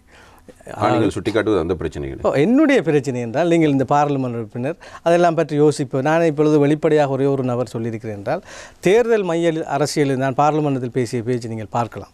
தேர்தல் மைய அரசியலிருந்து விடுபட்டு சமூக மைய அரசியலுக்குள் நாங்கள் போகணும். இன்றைக்கு என்னென்னா, இன்றைக்கு நடக்கிறது எல்லாமே எலெக்ஷனை மையப்படுத்திய அரசியல் தான். இப்போ கொஞ்சம் வெளிக்கிட்டாங்க. இப்போ மையத்தூட்டுக்கு போகிறது, முசாபா செய்கிறது, ஒரு பள்ளி ஸ்கூல் ஃபங்க்ஷனுக்கு போய் ஃபோட்டோ போடுறது தலைமைகள் தொடங்கிட்டாங்க. ஏன்னா இப்போ தேர்தல் வரப்போகிறது. அந்நேரம் எது பேசு பொருளோ பேசியாச்சு, சீட் எடுத்தாச்சு. சில எம்பிமார் தலைவர்களிட பார்த்தீங்கன்னா நான் 10 சீட் எடுப்பேன், 12 சீட் எடுத்து என்ன செஞ்சோம்? இல்லை, மன்னிக்க வேண்டும், நீங்கள் இதெல்லாம் நீங்கள் தேர்தல் காலத்தில் செய்ய மாட்டீர்களா? என்னது எதை செய்யக்கூடாது? இல்லை, மையத்து வீட்டுக்கு போகிறது. இல்லை, மையத்து வீட்டுக்கு போகிறது என்றில்லை, அது மட்டுமே அரசியலாக இருக்கக்கூடாது. நான் சொல்கிறேன், மையத்து வீட்டுக்கோ அல்லது நாங்கள் கல்யாண வீட்டுக்கோ போகிற மக்களை சந்திக்கக்கூடாது நான் சொல்ல வரவில்லை. தேர்தல் நெருங்குகிற போது நீங்கள் திடீர்னு உங்களுக்கு ஒரு மக்கள் மீது பற்று வருகிறது, கல்யாண வீட்டிலேருந்து ஃபோட்டோ போடுறீங்க, ஃபங்க்ஷனுக்கு டக்குன்னு போய் முன்னுக்கு உட்காடுறீங்க, இதை செய்துவிட்டு தலைவர் அங்கே நாலு இடத்த விசிட் பண்ணினார் என்றது அந்த ஃபோட்டோக்கள் மட்டுமே அரசியலாக இருக்கிறது. காணி விஷயம் சம்பந்தமாக மக்கள், நான் வளமையாக நடக்கிற மாமூல் அரசியல் உங்களுக்கு சொல்கிறேன். எங்களோட ஊரிலிருந்து பல பேர் இவ்வாறு கிளம்பி போயிருக்காங்க. நானும் ஒருவனாக கிளம்பியதெல்லாம் அனுபவத்திலேருந்து சொல்கிறேன். பார்லிமெண்ட்டில் டக்குனு கேட் பாஸை போட்டு விடுறது, அங்கே வந்து ஒரு காணி பிரச்சனைக்கு சம்மந்தமாக போராடுற விவசாயிகள் அரிப்பாங்க, அல்லது தண்ணிக்காக போராடுகிற விவசாயிகள் அரிப்பாங்க. வேனுண்ட புக் பண்ணுறது, அந்த வேனுக்கு போகும்போது 15,000 25,000 போகும். அவர்கள் 1000 2000 பகிர்ந்து கொடுத்து கொண்டு கிளம்புக்கு வர லொஜிக்கு ஒரு காசு போகும். அதெல்லாம் தாண்டி ஒருவேளை மட்டும் பார்லிமெண்ட்டுக்குள்ளே அவங்களை எடுத்து அவங்களை கேன்டீனில் ஒரு சாப்பாட்டை கொடுத்து தலைவரோட 4 ஃபோட்டோவையும் எடுத்து மினிஸ்ட்ரி ரூமையும் காட்டிட்டு வந்தோன்னே போனோம் தலைவன் அப்படி கவனித்தான். அவ்வளோதான், ஒரு விஷயமும் நடந்திருக்க மாட்டேன். இதை என்ன செய்ய சொல்கிறீங்களா? எனக்கு விருப்பம் இல்லை. நான் என்னுடைய நிறைய விஷயங்களை மக்களையே எடுக்கிறது இல்லை. இப்போ நானாக ஓடிக்கிட்டு இருக்கேன். ஒரு அதிகாரியிலிருந்து ஒரு பியோன் வரைக்கும் எங்கெங்கெல்லாம் போகணுமோ அதை நான் செய்துகிட்டே இருக்கிறேன். மக்களுடன் கலக்காத அரசியல், மக்களோட நான் சொல்ல வர்ற விஷயத்தை நீங்கள் புரிஞ்சு கொள்றீங்க. மக்களோடு தானே கலக்கிறோம், பிரச்சனையை மக்களிடம் தானே தெரிந்து கொள்ளும். நான் சொல்கிறேன், இவர்களை ஒரு காட்டாப்புக்காக இங்கே கூப்பிட்டு ஒரு வீடியோ ஒன்று எடுத்து ஃபோட்டோ ஒன்று எடுத்து அனுப்பிவிடுறது அவங்க. அப்போ அது ஒரு அடுத்த தேர்தல் வரைக்கும் போதும். இந்த மாதிரி அரசியலை நாங்கள் ஆதரிக்க வேண்டாம். இந்த இளைஞர்கள்ட்ட சொல்கிற ஒரு விஷயமாக தான் இந்த பிரச்சனையை தீர்த்திருக்காரா, இந்த பிரச்சனைக்கு எங்கே கொண்டு வந்து வச்சிருக்கிறார், இந்த இடத்துல இருந்த இஷ்யூஸ், ஒரு இன்ச்சு காணியை மீட்க முடிஞ்சிருக்கிறதா? இப்போ கேப்பாப்புல உட்பட இது நல்லாட்சியிலும் பல காணிகள் விடுவிக்கப்பட்டன, பல சிறை கைதிகள் விடுவிக்கப்பட்டார்கள். இப்போதும் கூட சிறை கைதிகள் விடுவிக்கப்பட்டு கொண்டிருக்கிறார்கள். அதாவது தமிழ் அரசியலிலே ஒரு விதமாக அவர் எதிர்த்தரப்பாக இருந்தார். கடந்த ஆட்சியில் கூட வடமாகாண அபிவிருத்தி அமைச்சு என்பது ரணில் விக்ரமசிங்கே பிரதமர் அவர்களிடம் இருந்தாலும் நல்லாட்சியின் போது அது வடமாகாணத்திற்கு பெரிய அபிவிருத்திகளை தமிழ் தேசிய கூட்டமைப்பு தான் மறைமுகம் வந்து செய்தது. சிவஞான சோதி என்று மறைந்தவர் அவர் செக்ரட்டரியாக இருந்தார். நான் சொல்கிறேன், அப்போ ஒரு வகையான ஒரு அரசியல் தூர தரிசனமான ஒரு போக்கொன்று அங்கே இருந்தது. நான் இங்கே பார்க்கிற போதும் நம்மிடம் இது சம்பந்தமான ஒரு தெளிவான ஒரு நாம் எப்படி என்றால் ஒரு சோபன அரசியலுக்குள் பழகிவிட்டோம். நாங்கள் எந்த பக்கமும் சார்ந்து பேசுகிற நிலைமை, ஒரு பக்கம் இவர்களை மிக உயர்த்தி பேசுகிற, ஒரு பக்கம் அவர்களை உயர்த்தி பேசுகிற, இப்படியான இந்த விஷயங்களை செய்கிற 4 ஃபோட்டோவை போடுறது, டக்குன காணி பற்றிய ஆவணங்களை பார்த்து அண்மையில் ஒரு ஃபோட்டோ பார்த்தேன். நான் நிறைய இந்த காணி விடுவிப்பு சம்பந்தமாக உச்ச கட்டமான ஒரு நிலைமைக்கு சென்றிருக்கிறோம் வெகு விரைவில். நான் இப்போ உங்களுக்கு மண்மலையை பற்றி மட்டும்தான் நீங்கள் கேட்டீர்கள். கேப்பாப்புலவு, வட்டமடு, கேப்பாப்புலவு, யாழ்ப்பாணம் சம்பந்தப்பட்ட அந்த விஷயங்கள், வட்டமடு, வேகாமம், கிரான்கோவை லவ்கொலை புத்திரிகளுக்கு சம்பந்தப்பட்ட மிகப்பெரிய பூதாகரமான பிரச்சனை. அண்மையிலே அந்த பிரச்சனை சம்பந்தமாக குறித்த இடத்துக்கு போய் எனக்கும் ஒரு போலீஸ் அதிகாரிக்கும் இடையில் மிகப்பெரும் வாக்குவாதம் எல்லாம் ஏற்பட்டு அவருக்கு எதிராக போய் விசாரணை சென்று கொண்டு இருக்கிறது. அப்போ மக்களோடு தான் போனேன், மக்களுக்கு முன்னுக்கு நான் நின்றுதானே அவர் மக்களே வந்தார்கள். மக்களோடு தான் அரசியல் செய்கிறோம். யார் யார் பிரச்சனைகளோடு இருக்கிறார்களோ அவர்கள் எல்லோருக்கும் தெரியும். அம்பாறை மாவட்டத்தில் காணியோடு சம்பந்தப்பட்டவர்களை நீங்கள் கேட்டு பார்த்தீங்கன்னா முஷாரஃப் எம்பி என்ன செய்கிறாருன்னா உங்களுக்கு தெரியும். அவர்களோட அப்டேட்டில் இருக்கிறோம். ஆனால் இங்கே என்னென்னா, இந்த காணி பிரச்சனை சம்பந்தமாக நான் செக்ரட்டரியை சந்தித்த போது ஒரு ஃபோட்டோ தான் அந்த அரசியல் முடிஞ்சிடும். அப்படி செய்து தான் நாங்கள் 30 வருஷமாக இதையும் தீர்க்காமிக்கிறோம். அப்போ நான் ஓடிட்டுருக்கேன். நான் இப்போ இவ்வளவு கூட இன்னும் நடந்து முடியாத ஒரு நிலையிலும் கூட நான் தைரியமாக பேசுகிறேன் என்றால் ஒரு நல்ல வழியில் போகிறதாக நான் நம்புகிறேன். நான் அந்த விஷயத்தை இப்போ எனக்கும் ஆசை தான். நான் அந்த காணி சம்மந்தப்பட்ட குழுவோடு பேச 38 காணியில் ஒவ்வொரு எம்பியும் ஒரு 5 காணி பிரச்சனையை எடுத்து ஓடினாலே முடிச்சிடலாம். அப்படியெல்லாம் மனசுக்கு ஆதங்கம் இருக்குது. அல்லது தலைமைகள் இதை எடுத்து செய்திருந்தேன், செய்து முடிச்சிருக்கலாம். சில நேரம் ஒரு ஃபோன் காலில் கூட முடிச்சிருக்கலாம். நீங்களே இந்த ஈஸ்டர் தாக்குதல் சம்பந்தமாக அரசு செய்யப்பட்ட இளைஞர்கள் சம்பந்தமாக இந்த எப்படி அரசியல் நடக்கும் என்றால் ஈஸ்டர் தாக்குதலில் அநியாயமான இளைஞர்களை அரசு செய்து விட்டார்கள், இவர்கள் அழிந்து போவார்கள், இவர்களுடைய ஆட்சி மாறும் என்று பேசினால் கைதட்டலோடு அவர்கள் முடிந்துவிடும். இந்த அரசியலை நானும் செய்யலாம். ஆனால் நான் என்ன செஞ்சேன் என்றால், இந்த ஈஸ்டர் தாக்குதல் சம்பந்தமாக எனக்கு தெரிந்த உண்மைக்குண்மையான இளைஞர்கள், அவர்களுக்கும் இந்த தாக்குதலுக்குமோ அல்லது இந்த இயக்கத்துக்கோ சம்பந்தம் இல்லாமல் என்று 100% எனக்கு தெரிந்தவர்கள் சம்பந்தமாக நான் டிஐடியிலே, அதற்கு முக்கியமான அமைச்சிலே அவர் சம்பந்தப்பட்ட அதிகாரிகளோடு பேசி என்னுடைய சிபாரிசின் பேரிலே இவர்கள் குற்றமற்றவர்கள் என்பதற்கான உத்தரவாதத்தின் பேரிலே பலர் ரிலீஸ் பண்ண உங்களால் விடுவிக்கப்பட்ட கைதிகள் இருக்கிறார்கள். அவர்கள் உங்களுக்கு ஆதரவாக இருக்கிறார்கள். அவர்கள் ஆதரவு, அவர்கள் வாக்கு போடணும் அந்த அரசியலே நமக்கு இல்லை. அவர்கள்ட்ட நீங்கள் கேட்கலாம், மிக முக்கியமானவர்களே இருக்கார். நான் வேண்டும் என்றால் நீங்கள் சொல்கிற இதே கருத்தினை நாளைய தினம் இன்னும் ஒரு உங்களுடைய மாவட்டத்தில் பாராளுமன்ற உறுப்பினரோ அல்லது இன்னும் ஒரு முஸ்லீம் பாராளுமன்ற உறுப்பினரோ சொல்லலாம். நான் உங்களுக்கு தெரியாது. நீங்கள் தனிப்பட்ட ரீதியில் கொண்ட தொடர்புகள் அதனிடத்தில் இவை உண்மையில் நடந்தனவா என்றும் தெரியாது. நான் உங்களுக்கு அதற்கு அந்த கேள்விகளை உங்களுக்கு நிச்சயமாக அதற்கு உங்களுக்கு நான் தரலாம். நான் இந்த நபர்கிட்ட நீங்கள் கேளுங்கன்னு சொல்லலாம். அதிலும் குறிப்பாக சமூக வழியிலே ஒரு நடுவாக நின்று விமர்சிக்கின்ற மார்க்கம் சார்ந்த ஒரு சிலர் கூட இதிலே அவர்களுக்கு தெரியும். அவர்கள் ஒரு சில எம்பிமாரிடம் போய் என்ன நடந்தது, என்னிடம் வந்து எத்தனை நாட்களுக்குள் அவர்கள் விடுவிக்கப்பட்டார்கள் என்றெல்லாம் நான் இன்று தான் அதை நிகழ்ச்சியிலே சொல்கிறேன். ஆக நான் என்ன எதிர்பார்க்கிறேன் என்றால், அரசியல் 2 விதமாக பார்க்கிறேன். ஒன்று, நான் சொன்னது போன்று எங்கள் இளைஞர்களை அடைத்தார்கள், விடைத்தார்கள், இவர்கள் என்று பேசுகிற ஒரு அரசியல் ஒன்று இருக்கிறது. அதை லேசாக செஞ்சுட்டு போயிடலாம். இப்போ நான் எப்போதுமே ஒரு உதாரணமாக சொல்கிற ஒரு விஷயம், பேஷண்ட் கை உடைஞ்சிட்டு வர்றாருன்றதுக்காக டாக்டர் வந்து ஐயோ கை உடைஞ்சிட்டு அழுதுட்டிருக்கிறது டாக்டர்ஸ் இல்லை.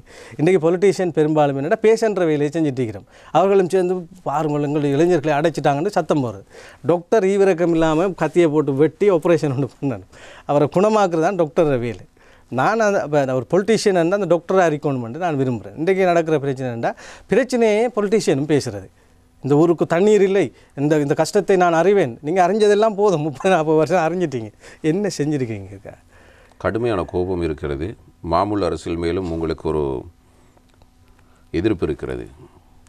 எத்தனை கோடி வாங்கி கொண்டு பஸ்ஸிலோடு சேர்ந்தீர்கள்? இது ஒரு விமர்சனம். விமர்சனம் என்று கடந்து செல்கிறீர்கள். இல்லை, இதை நான் சொல்ல வேண்டும் என்னவென்றால், இந்த கேள்வியை நீங்கள் இது கட்டாயம் ஒரு சந்தர்ப்பம் கிடைக்கிற போது கட்சி தலைமையிடம் கேட்க வேண்டும். அவர்கள் பணம் வாங்கினார்களா என்று கேட்க வேண்டும். அவர்களே சொல்வார்கள் இல்லை என்று.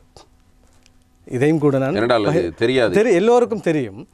இப்படி ஒரு பண பரிமாற்றம் பக்குவாடா ஊடாக ஒரு அரசாங்கத்துக்கான சார்பு நிலைப்பாட்டிலே நான் சொல்கிறேன், அரசாங்கத்துக்கு ஆதரவளித்து எந்த எம்பியும் போகவில்லை. அதை நீங்கள் தெளிவாக விளங்கிக் கொள்ளணும். அப்படி ஒன்று நடக்கவே இல்லை. அரசியல் எல்லோரையும் சொல்கிறேன். நான் பணம் வாங்கி கொண்டு இந்த தடவை நடக்கவில்லை. நான் அறிந்த வரையிலும் இந்த முறை நடக்கவில்லை. இதற்கு முன்பு நான் நேர்காணல் செய்கிற போது கூட 18ஆம் திருத்தம் 19ஆம் திருத்தத்துக்கு நான் 1 கோடி வாங்கினேன் என்று ஒருவர் இங்கேயே சொன்னார். இங்கே எங்களுடைய தலைவர் எவ்வளோ வாங்கினது என்றெல்லாம் நடந்தது. அது அந்த சூழல் வேறு. இந்த முறை நீங்கள் பார்த்தீங்கன்னா உங்களுக்கு புரியும். கிட்டத்தட்ட அவர்கள் 2/3 மெஜாரிட்டி முஸ்லீம்கள் வாக்களிக்காட்டி 151 சீட் எடுத்திருப்பாங்க அந்த 20th அமெண்ட்மெண்ட்டில். அன்று இருந்த பிரச்சனை இந்த ஜனாசை அறிப்பு உள்ளிட்ட முக்கியமான இஷ்யூஸ் தான். எனக்கு இருந்த பிரச்சனை நான் 20க்கு போடவும் இல்லை. அதை நான் முதலில் புரியணும். அப்படித்தான் நீங்கள் சொல்கிற குற்றச்சாட்டாக இருந்தாலும் அங்கே அந்த 6 பேர்ட்ட கேட்டுட்டு தான் நீங்கள் என்கிட்ட வரணும். முதல்ல இல்லை, நீங்கள் என்னென்றால் நீங்கள் 20க்கு போடாவிட்டால் 20க்கு போட்டவர்கள் அனைவரும் 10ஓடு 11ஆக போய்விட்டார்கள். நீங்கள் 21க்கு போட போய் பத்திரிகை செய்திகளுடைய அதுவும் சிங்கள நாளிதழ்களில் பிரதான தலைப்புச் செய்தியாக வந்தீர்கள். அது என்னுடைய ராஜபக்ஷவினுடைய ஒரு கையாளாக அதனிடத்தில் அவரை முன்னிறுத்துகின்ற ஒரு நபராக நீங்கள் ஊடகங்களூடாக வெளிப்படுத்தப்பட்டிருந்தீர்கள். அது எனக்கு ஒரு வகையான அரசியல் லாபத்தை தான் தந்தது. அது அரசியல் லாபம் என்று நான் சொல்வது என்னவென்றால், அது என்ன லாபம்? தேர்தல் பணப்பட்டுவாடாவா? இல்லை, அது நான் உங்களுக்கு மிக சத்தியமாக சொல்ல முடியும். இன்று வழக்குக்கு மிக பெரும் பணத்தை நான் மிகச் சிரமப்பட்டு செலவழித்து கொண்டிருக்கிறேன். அதற்கு நான் படுகிற கஷ்டம் இப்படி இருக்கிற நிலையிலே அரசியல் இழந்தவை தான் அதிகம். அரசியலிலே பெற்றவை என்ற எதுவும் இல்லை. நான் சொல்கிறேன், என்னை சேர்த்து மட்டுமல்ல, இந்த அரசாங்கங்களை பற்றி நீங்கள் கவலைப்படவில்லை. இல்லை, கஷ்டப்பட்டு கொண்டிருக்கிறேன். எங்களுக்கு ஓப்பனாக சொல்ல, அரசியல் என்பது இலகுவாக நாம் பேசிக்கொள்கிற விஷயம் இல்லை. இப்போ நீங்கள் சொன்னது போன்று இத்தனை மில்லியன் இத்தனை பில்லியன் காசு கொடுக்கப்பட்டு வாங்கியிருக்கேன்டா எம்பிமாரெல்லாம் சௌகரியமாக இருந்திருப்பாங்கன்ற அந்த கருத்துக்குள்ளே நீங்கள் வரலாம். இன்றைக்கும் கூட என்னுடைய தனிப்பட்ட பிரச்சனை நிறைய பேர் இருக்குது. எனக்கு கூட இருக்கிறது எல்லாருக்குமே தெரியும். ஏன் ஓடுவதற்கு ஒரு சொந்த வாகனம் இல்லாமல் கூட இன்றைக்கி நான் ஒரு எம்பி இருக்காருண்டா முஷாரஃப் எம்பி தான். அப்போ அந்த காசு வாங்கின போய் அதெல்லாம் வாகனம் இல்லை, நான் அது என்னுடைய வாடகைக்காக வாகனம் எடுத்துக்கொண்டு ஓடிக்கொண்டிருக்கிறேன். இப்போ உங்களுக்கான சரி, எனக்கு இப்போது நினைவுக்கு வருகிறது, உங்களுடைய அனுமதி பத்திரம் எங்கே? அதையும் சில பேர் புரிஞ்சு கொள்ள. பெரிய சத்தியவானாக நீதவானாக பள்ளிக்கு முன்னே சத்தியம் செய்தீர்கள். இப்போது எனக்கு முன்பே நீங்கள் ஒரு சத்தியவானாக இல்லை, நீங்கள் ஒரு ஊடகவியலாளர். இப்போ நான் உங்கள்கிட்ட கேட்குறேன், எம்பிமாருக்கு எல்லோருக்குமே வெஹிக்கிள் பெர்மிட் கொடுத்துட்டாங்களா? இன்னும் கொடுக்கவில்லை. அப்போ எப்படி நீங்கள் நேற்று அந்த இல்லை, மக்களுடைய கேள்வி உங்களோட. சரி, அதுதான் என்னவென்றால், நான் பள்ளிவாயலுக்குள் சத்தியம் செய்த அரசியலுக்கு ஊடாக நான் இல்லை, அதை நீங்கள் பள்ளிக்கு கொடுப்பீர்களா? நிச்சயமாக. உங்களுடைய சம்பள பணம் அப்படி சம்பள பணத்திலிருந்து எல்லாமே. இப்போது உங்களுடைய கொடுப்பனவுகளும் அதிகரித்திருக்கிறது. கொடுப்பனவு மிக அருகில் தான் அதிகரித்தது. இது தொடர்பாக தலைமை கூட சென்று 4 லட்சத்து சொச்சத்திலிருந்து நீங்கள் 2.5 வருஷத்தை கூட்டி பெருகி பாருங்கன்னு மிக அப்பட்டமான பொய்யை மக்கள் மத்தியிலே கூட திசை திருப்பதாக சொன்னார். நான் உங்களுக்கு தெரிஞ்சிருக்கும், நான் ஒரு காணி பிரச்சனைக்காக, ஒரு காணி அல்ல, பல பிரச்சனைகளுக்காக சொந்த பணங்களை செலவழித்து கொண்டிருக்கிறேன். அண்மையில் கூட பார்த்தீங்கன்னா, நான் ஒரு குவைத்தில் இருந்த ஒரு அன்னூர் சேரிட்டி என்ற ஒரு சேரிட்டி ஊடாக எங்களோட ஊருக்கு வந்து தண்ணீரை இல்லாத ஒரு இடத்துல ஒரு வாட்டர் டேங்க் ஒன்று அடித்து அந்த மக்களுக்கு தண்ணீர் கிடைக்க செய்திருக்கிறேன். அப்போ மிகப்பெரிய ஹெடோயா என்பது 2000 கோடி சம்மந்தப்பட்ட ப்ரொஜெக்டுக்கான சாத்தியம் நாட்டில் இல்லாத நேரம் நான் சும்மா இருக்க முடியாது. என்ன மக்களுக்கு தண்ணியை கொடுத்தான் வந்து கஷ்டப்பட்டு போய் சேரிட்டிகளை சந்திச்சு இப்போவும் நான் பல முயற்சிகள் எடுக்கேன். இன்ஷா அல்லாஹ் 2-2.5 வருடங்கள் பூர்த்தியாகும்னா மிக கணிசமான உதவிகளை நான் செய்து விடுவேன் மக்களுக்கு. அதிலே வெளியில் தெரிவது அந்த சேரிட்டியும் கிணறை கட்டி கொடுத்தாங்கன்னு தான் தெரியும். அதை கட்டி கொடுக்குறதுக்கு ஆர்கனைஸ் பண்ணல. அதில் கம்யூனிட்டி பங்களிப்பு இருக்கணும் என்பது அந்த சேரிட்டிகளில் நிலைப்பாடு. நான் வந்திருக்கிற கம்யூனிட்டி அதனால் அந்த வாழ்க்கைக்கு கஷ்டப்படுற மக்கள் அவர்கள். எனவே அங்கே நிறைய சில நேரம் குழாய் வாங்குகிற நேரம், அதை தோன்ற செலவு, இப்படி பல விஷயங்களை நாங்களே செய்ய வேண்டியிருந்தது. இப்போ அந்த தனிப்பட்டனா நானாகத்தான் செலவு செய்து கொண்டிருக்கேன். காணி பிரச்சனை இருந்தது. நிதி ஆதாரம் இல்லை, யார் நிதி எனக்கு தருகிறார்கள்? எந்த ஒரு நிதி பலமும் வெளிப்படையாக இல்லாத ஒரு எம்பியாக இருக்கிறதுனா ஒரு சின்ன விஷயம் நடந்தது. நீங்கள் உங்களுடைய தேர்தல் செலவுக்கும் பணம் இல்லாமல் வந்தவர், இப்போது எங்கிருந்து பணம் வந்தது?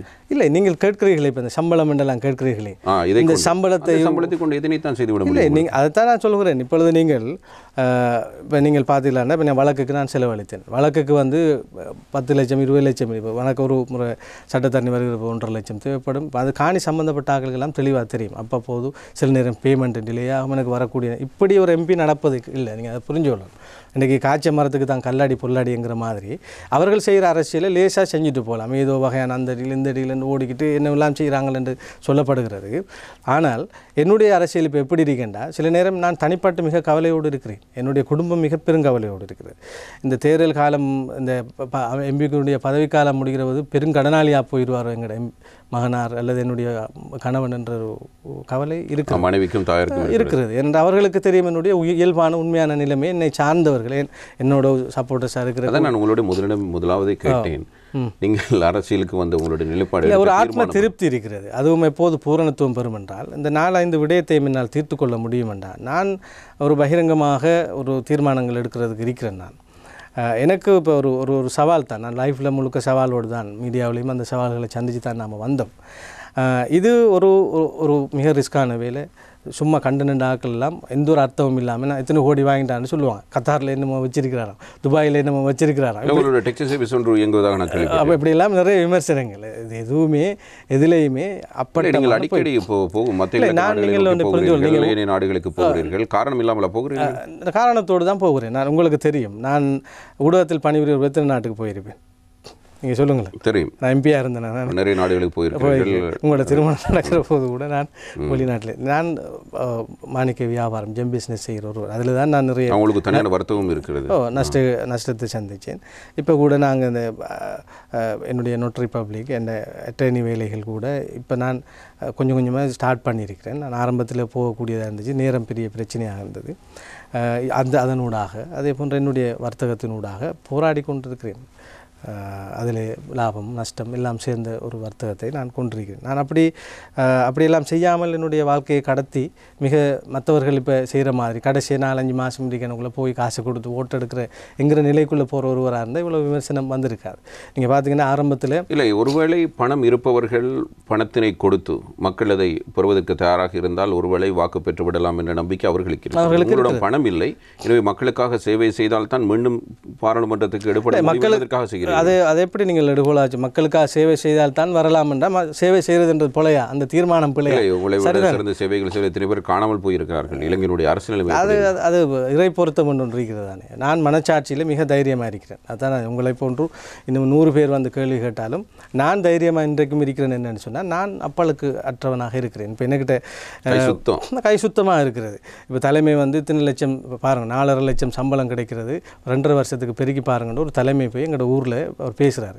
4.5 லட்சம் என்கிற அந்த பெட்ரோல் அலவன்ஸ் கிடைச்சதே இந்த இப்போ அண்மை காலமாக. அது 2.5 வருடத்துக்கு சேர்த்து பேசுகிறாருன்னா அவர் அந்த அந்த அந்த வைக்கிற புத்தியை பாருங்கள், அந்த மனநிலை. இப்போ நாங்கள் 20 வருஷத்துக்கு உங்கள்கிட்ட இருக்கிற பணம் அல்லது நீங்கள் என்ன சேர்த்து வச்சதாக சொல்லப்படுற பணம், இதுகளை பற்றிலாம் அப்போ கேள்வி இப்போ யார் மேலே கேட்கப்படுதுன்னு பாருங்கள். இப்போ நீங்கள் சொன்ன மாதிரி பணத்தை சேர்த்து வச்சுக்கிறாங்க, காசை கொடுத்து ஓட்டு எடுப்பாங்கங்கிறவர்களை நோக்கி கேள்வி இல்லை. உங்கள்ட்ட பணம் இல்லாதாலும் நீங்கள் சேவை செய்கிறீங்க என்று அந்த கேள்வி மறுவடிவம் பெறுதுன்றா நாம் இப்போ எங்கே நிற்கிறோம்ங்கிற ஒரு விஷயம் இருக்கிறது தானே. எனக்கு ஒரு சேலஞ்சாக நான் இந்த பாராளுமன்ற உறுப்பினர் பதவி கிடைச்சிருக்கிறது. அதை நான் வேறு விதமாக நான் என்னுடைய பல சந்தர்ப்பங்கள் கூட கிடைத்தது. ஒரு முறை நானும் கூட இண்டிபெண்டன்ட் ஆகி பார்த்தேன். நான் இண்டிபெண்டன்ட் ஆகி இந்த அறகலையோடு சம்மந்தப்பட்டவர்களோடையும் சந்திக்க கிடைத்தது. எனக்கு இன்றைக்கும் இருக்கிற கவலை, இந்த அறகலை மக்கள் போராட்டம் என்பது எப்படி இருந்திருக்க வேண்டும் என்றால், மக்கள் போராட்டத்திலே கோட்டா ஹோம் என்பது நடந்தது. ஓகே, அது நடந்தது, பரவாயில்லை.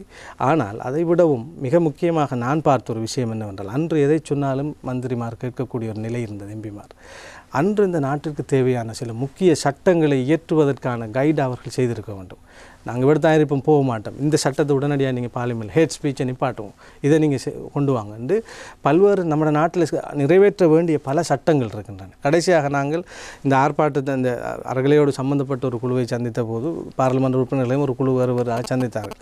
அவர்களிடம் இருந்த டிமாண்ட் என்னவென்றால் ஒரு 15 பேர் அவர்கள் பாராளுமன்றத்திற்குள் நேஷனல் லிஸ்ட்டில் வரணும். அப்போ இப்போ அண்மையில் நீங்கள் பார்த்தா விளங்கும், எல்லோருடைய நோக்கம் ஒரு அதிகாரத்தை நோக்கி தங்களை நகர்த்துறதா இருந்த வழியே ஒரு சிஸ்டம் சேஞ்சுக்கான நான் சொல்கிறேன், அந்த டீம் ஒரு வெல் ஆர்கனைஸாக மாறி இருக்க வேண்டும்.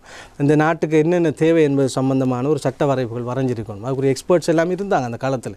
கொண்டு வந்து இதை உடனடியாக பார்லிமெண்ட்டில் நிறைவேற்றும், இல்லாதவர்கள் வெளியே வந்தால் நாங்கள் பார்த்துக்கிறோங்கிற ஒரு த்ரெட்டான ஒரு நிலை உருவாகியிருந்தால் இந்த இனவாதம் மதவாதங்கள் எல்லாத்துக்கும் அப்பால் அது நிறைவேற்றப்படுற ஒரு சூழல் பார்லிமெண்ட் உருவாகி. இன்றைக்கும் என்ன நல்ல சட்டங்கள் வருகிற போது ஆதரிப்பவர்கள் எதிர்ப்பதும் எதிர்ப்பவர்கள் ஆதரிப்பதும் அவரவர்கள் இருக்கிற ஸ்தானத்தை பொறுத்து மாறுபடுகிறது. எனவே நான் ஒரு யங் பொலிட்டீஷியனாக எனக்கு அந்த ஒரு கவலை இருக்குது, இன்றைக்கும் இருந்துச்சு. அது சரியாக அந்த அந்த அந்த மக்கள் எழுச்சியை சரியான ஒரு பெருவற்றோடு போயிருந்தால் அவர்கள் இந்த மாதிரி ஏதாவது ஒரு வேலையை செய்திருக்கலாம் என்று இன்றைக்கும் இவ்வளவு சட்டம் மூலம் நம்ம கொண்டு வர வேண்டியிருக்கு பார்லிமெண்ட்டில். அந்த ஆக்டுகளை கொண்டு வர முடியாமல் இருக்கேன். அரசியல் சூழல் இதை நாம் கொண்டு வந்தால் நமக்கு பிரச்சனையாகும், ஓட் பேங்க்லாம் போகும்போது நல்ல நல்ல சட்ட மூலங்கள் வர முடியாமல் இருக்குது. எனவே அதை ஆர்கனைஸ் பண்ணி அவ்வாறான சட்ட மூலத்தை நிறைவேற்றுறதுக்கு அது பயன்படுத்தப்பட்டிருக்கலாம்ங்கிற பர்சனல் கவலைகள் எனக்கு தெரியும். நீங்கள் அரசாங்கத்தை ஆதரித்ததற்கு அல்லது 20வது திருத்தம் அல்ல, உங்களுடைய பார்வையில் இரட்டை பிரஜா உரிமை குறித்தான விடய தானத்திற்கு தான் நீங்கள் உங்களுடைய ஆதரவினை வழங்கியிருந்தீர்கள். ஏதோ ஒரு வகையில் அரசாங்கத்தோடு இணைவது என்கிற முடிவு, அது ஜனாசா இருப்பு விவகாரத்தினை இல்லாமலாக்குவதற்கான ஒரு முயற்சியாக இருந்தாலும் அதில் ஒட்டுமொத்த முஸ்லீம் பாராளுமன்ற உறுப்பினர்களும் தோல்வியடைந்து விட்டார்கள். அதில் மாற்று கருத்துக்களுக்கு இடமில்லை. அதே நேரத்தில் தொடர்ந்து இச்சையாக பெசில் ராஜபக்ஷ நிதியமைச்சராக வந்த பொழுது ஒரு வரவு செலவு திட்டத்தை கொண்டு வர அதற்கும் உங்களுடைய ஆதரவு இருக்கிறது. ஏன் இவ்வாறான ஒரு தனிப்படை, எந்த அடிப்படையில் அந்த வரவு செலவு திட்டத்தை நீங்கள் ஆதரித்தீர்கள்? இல்லை, நான் என்னுடைய பிரச்சனைகள் சம்பந்தமாக நான் அரசோடு இணங்கி செயற்படுகின்ற ஒரு சூழலிலே அவர்களுடைய அனுசரணை என்பது எனக்கு இல்லை. ஜனாதிபதியோடு பேசியது பற்றி அமைச்சர் அலி சப்ரி அவர்கள் சொன்னார்கள், இனிவர்களும் சொல்லியிருக்கார்கள். நீங்கள் பெசில் ராஜபக்ஷ ஒரு முக்கியமான ஒரு தளத்தில் இருக்கின்ற ஒரு நபர், அந்த கட்சியினை போஷித்து வளர்த்த ஒருவர், பல்வேறு திட்டமிடல்களுக்கு மத்தியில் நல்லதொரு அரசியல் தீர்க்கதரிசியாக பார்க்கப்படுகிற ஒருவர், அவரிடம் இந்த ஜனாசேரி புகாரம் குறித்து நீங்கள் பேசினீர்கள், பலமுறை பேசினோம். அந்த இடத்தில் அவர் சொன்ன பதில் என்ன?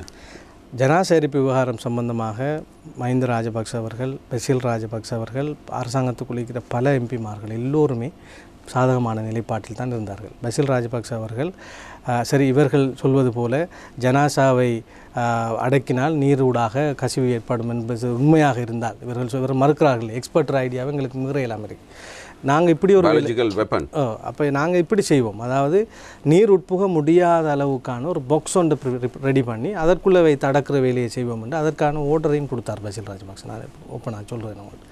அதுபோல் மாலைதீவுக்கு கொண்டு போய் அடப்பதற்கான அனுமதியை எடுப்போம் என்று நாங்கள் பாராளுமன்ற உறுப்பினர்கள் மாலைதீவு எம்பசடரை சந்திச்சு அவர் சொன்னார் ஜனாசா டூரிசம் என்று எங்களுக்கு அது உருவாகிடும், அவங்களோட நாட்டுக்கு ஒரு இன்கம்மாக வந்துடும் என்று கூட. இதெல்லாம் நாங்கள் எடுத்த முயற்சிகள். இது வெளிப்படையாக நாங்கள் போய் மாலதீவு வரை சந்தித்த போது அல்லது பசிலோட பேசி, அதாவது பசில் ராஜபக்ச மஹிந்த ராஜபக்ச தனிப்பட்ட முறையில் பகைப்பட்டார். அவர் உங்களுக்கு தெரியும், ஏற்கனவே நீங்கள் அறிந்திருப்பீர்கள், இந்த குனூத் ஓதுகிற விவகாரம் சம்பந்தமாக குனூத்திலே எதிராக விமர்சனம், மக்கள் துவா கேட்கிறார்கள் என்பதற்கெல்லாம் அந்த சாபம் என்று பயப்படுகிற ஒரு மனநிலை. எங்களுக்கு ஒரு அமைச்சரே சொன்னார், இப்படியான ஒரு பயம் அவருக்கு உள்ளார்ந்து இருக்கிறது. இந்த ஜனாசா விஷயம் சம்பந்தமாக அவருக்கு அந்த பயம் இருந்தது, அவர் வலியுறுத்தினார். இன்று நடந்த விஷயம் என்னவென்றால், இதிலே வெளிப்படையாக நான் இந்த இடத்துல சொல்வதாக இருந்தால், ஜனாதிபதி அவர்களை பசில் ராஜபக்ச அவர்களோ மஹிந்த ராஜபக்ச அவர்களோ அவர்களை ஆதிக்கம் செலுத்தக்கூடிய அளவிலே நிலைமை இருக்கவில்லை. ஜனாதிபதி அவர்கள் ஒட்டுமொத்தமாக வியட்மக என்கின்ற அந்த குழு, அதிலேயும் குறிப்பாக இப்போதும் இருக்கிறவர்கள், மிக முக்கிய 3 படை சார்ந்தவர்களுடைய அறிவுரையிலே தான் அவர் இயங்குகிற ஒரு நிலைப்பாடு காணப்பட்ட போது, அவருடன் இன்ஃப்ளூயன்ஸ் செய்யக்கூடிய நிலைப்பாட்டிலே முன்னாள் ஜனாதிபதி மஹிந்த ராஜபக்ச அவர்கள் இருக்கவில்லை. இன்றும் தான் பாராளுமன்றத்தில் அவர் அரசிலே ஒரு வகையான ஓய்வு நிலையில் இயங்கிக் கொண்டிருக்கிற ஒருவராகத்தான் இப்போதும் இருக்கிறார், அப்போதும் இருந்தார். ஆனால் அவர் மானசீகமாக அதனை விரும்பினார். அதற்காக பலமுறை பல பேரையும் தொடர்பு கொண்டார், அதை செஞ்சு கொடுங்க என்று சொன்னார். மினிஸ்டரை கூப்பிட்டு காய்ச்சார். அந்த நேரம் இந்த பவித்ரா வன்னியாராச்சை மஹிந்த ராஜபக்ச அவர்கள் மஹிந்த ராஜபக்சவால் கூட இந்த ஜனாசா இருப்பினை தடுக்க முடியவில்லை. பசில் ராஜபக்சவாலும் தடுக்க முடியவில்லை. கோட்டாபய ராஜபக்ச அதிகாரிகளுடைய செயற்பாட்டினால் இது நடந்தது. கோட்டாபய ராஜபக்ச அவர்களுடைய ஆட்சியிலே அவரை மீறி இவர்கள் இயங்கவில்லை என்பதுதான் யதார்த்தம். அதாவது கோட்டாபயனுடைய தனித்து மீன்ஸ் அவரோடு இருந்த அந்த வட்டம். ஆனால் இன்று பெரிய ஒரு அவலம் என்னவென்றால், அவர்கள் கூட அவருடன் இல்லை. அதை அவர் ரியலைஸ் பண்ணுகிறார். அவர்கள் எல்லோருமாக சேர்ந்து, இப்போ நீங்கள் அதை விடுங்களேன், நீங்கள் ரசாயன உரம் விடயத்தை எடுங்களேன், ஒட்டுமொத்த இலங்கையும் குரல் கொடுத்தது. எல்லோரும் சொன்னார்கள், இது உங்களுக்கு அழிவை கொண்டாந்து தரும், இந்த நாட்டில் உற்பத்தியை குறைக்கும், எவ்வளவு சொன்னார்கள். ஆனால் அவரோடு இருந்த சர்க்கிள் இல்லை, இதை நீங்கள் செஞ்சே ஆகணும் என்றவுடன் நான் நினைக்கின்றேன் குரூப் மீட்டிங்லேயே காலை பிடித்து கெஞ்சுகிற நிலைமைகள்லாம் உருவாகினது. SLPPயில் இருக்கிற மொட்டு அணியினர் கூட ஊருக்கு போகலாம் இருக்கு, பசலையால் பிரச்சனையாக இருக்குது, நீங்கள் இதை மட்டும் செய்யுங்க, கருணாகரெலாம் மேக்க கரலதன் இப்படியெல்லாம் கேட்டார்கள். அப்போது கூட அவர் அசரவில்லை என்றால், அவரை தீர்மானிக்க வைக்கும் சக்தியாக இருந்தவர்கள் வேறவர்கள். அதனூடாகத்தான் மிக பிழையான பல முடிவுகள், இந்த டொலரினுடைய விலை தளம்பல் விஷயம் சம்பந்தமாக கூட, இன்ஃப்ளேஷனை இவர்கள் சரியாக ஊகிக்காத விடயங்கள், இப்படி பல விஷயங்கள். இன்றைக்கு கேட்டால் அவர் சொன்னார் நான் செய்தேன், இவர் சொன்னார் நான் செய்தேன் என்கின்ற பதில் தான் அவரிடம் இருக்கும் மொழியே, இல்லை இது நான் எடுத்த முடிவு, அது பிழைத்து விட்டு என்ற அளவுக்கு இல்லை. நீங்கள் முஸ்லீம் தலைமைகள் மீது கடுமையான விமர்சனங்களை முன்வைக்கிறீர்கள், அதில் சில நியாயங்களும் இருக்கின்றன. ஒருவேளை இந்த நாட்டினுடைய தலைமை பற்றி நீங்கள் சரியாக புரிந்து கொள்ளவில்லையோ என்று எனக்கு எண்ண தோன்றுகிறது. ஏன்னா நான் புரிந்து கொண்டேன், இவர் இந்த நாட்டை ஆள தகுதியற்றவர் என்பதை நான் புரிந்து கொண்டிருந்தேன். நீங்கள் அரசியலுக்குள் இருந்த ஒருவர், உங்களால் சரியாக இந்த கோட்டாபய ராஜபக்சவை புரிந்து கொள்ள முடியவில்லை. இல்லை, என்னுடைய பதில் இதுதான். இப்போ நீங்கள் ஒரு கேட்ட கேள்வியில் அந்த ஒரு பகுதியும் இருந்தது. ராஜபக்சாக்களுடன் மிக நெருக்கமாக அவர்களை நம்பி அவர்கள் மிகப்பெரிய சக்திகள் என்பதாக இல்லை, நீங்கள் அதில் தெளிவாக எல்லோரும் இருந்தாக வேண்டும். அரசியலிலே அவரவரை பயன்படுத்துகிறார்கள். சிறுபான்மை கட்சிகளை, சிறுபான்மை சமூகத்தை அரசாங்கங்கள் பயன்படுத்தி இருக்கின்றன.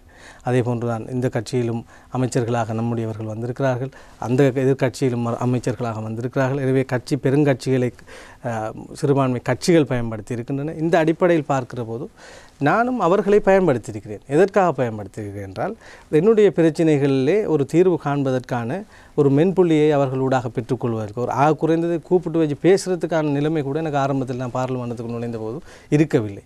அது மாத்திரமில்லாமல் ஆரம்பத்திலே கூட பார்த்தால், நீங்கள் முதலாவது 20th Amendment டுவெல் சிட்டிசன்ஷிப் வாக்களித்ததோடு நான் அரசாங்கத்தோடு இணைந்ததும் என்றால் அல்ல. பாராளுமன்றத்துக்குள் இங்கும் இல்லாமல் அங்கும் இல்லாமல் பேசுவதற்கு நேரம் ஒதுக்குவது எங்கோ என்ற பிரச்சனையோடு உலாவினேன். ஒரு கட்சியாக தலைமை எனக்கு அதற்கான ஒரு வழியை கூட செஞ்சு தரவும் இல்லை.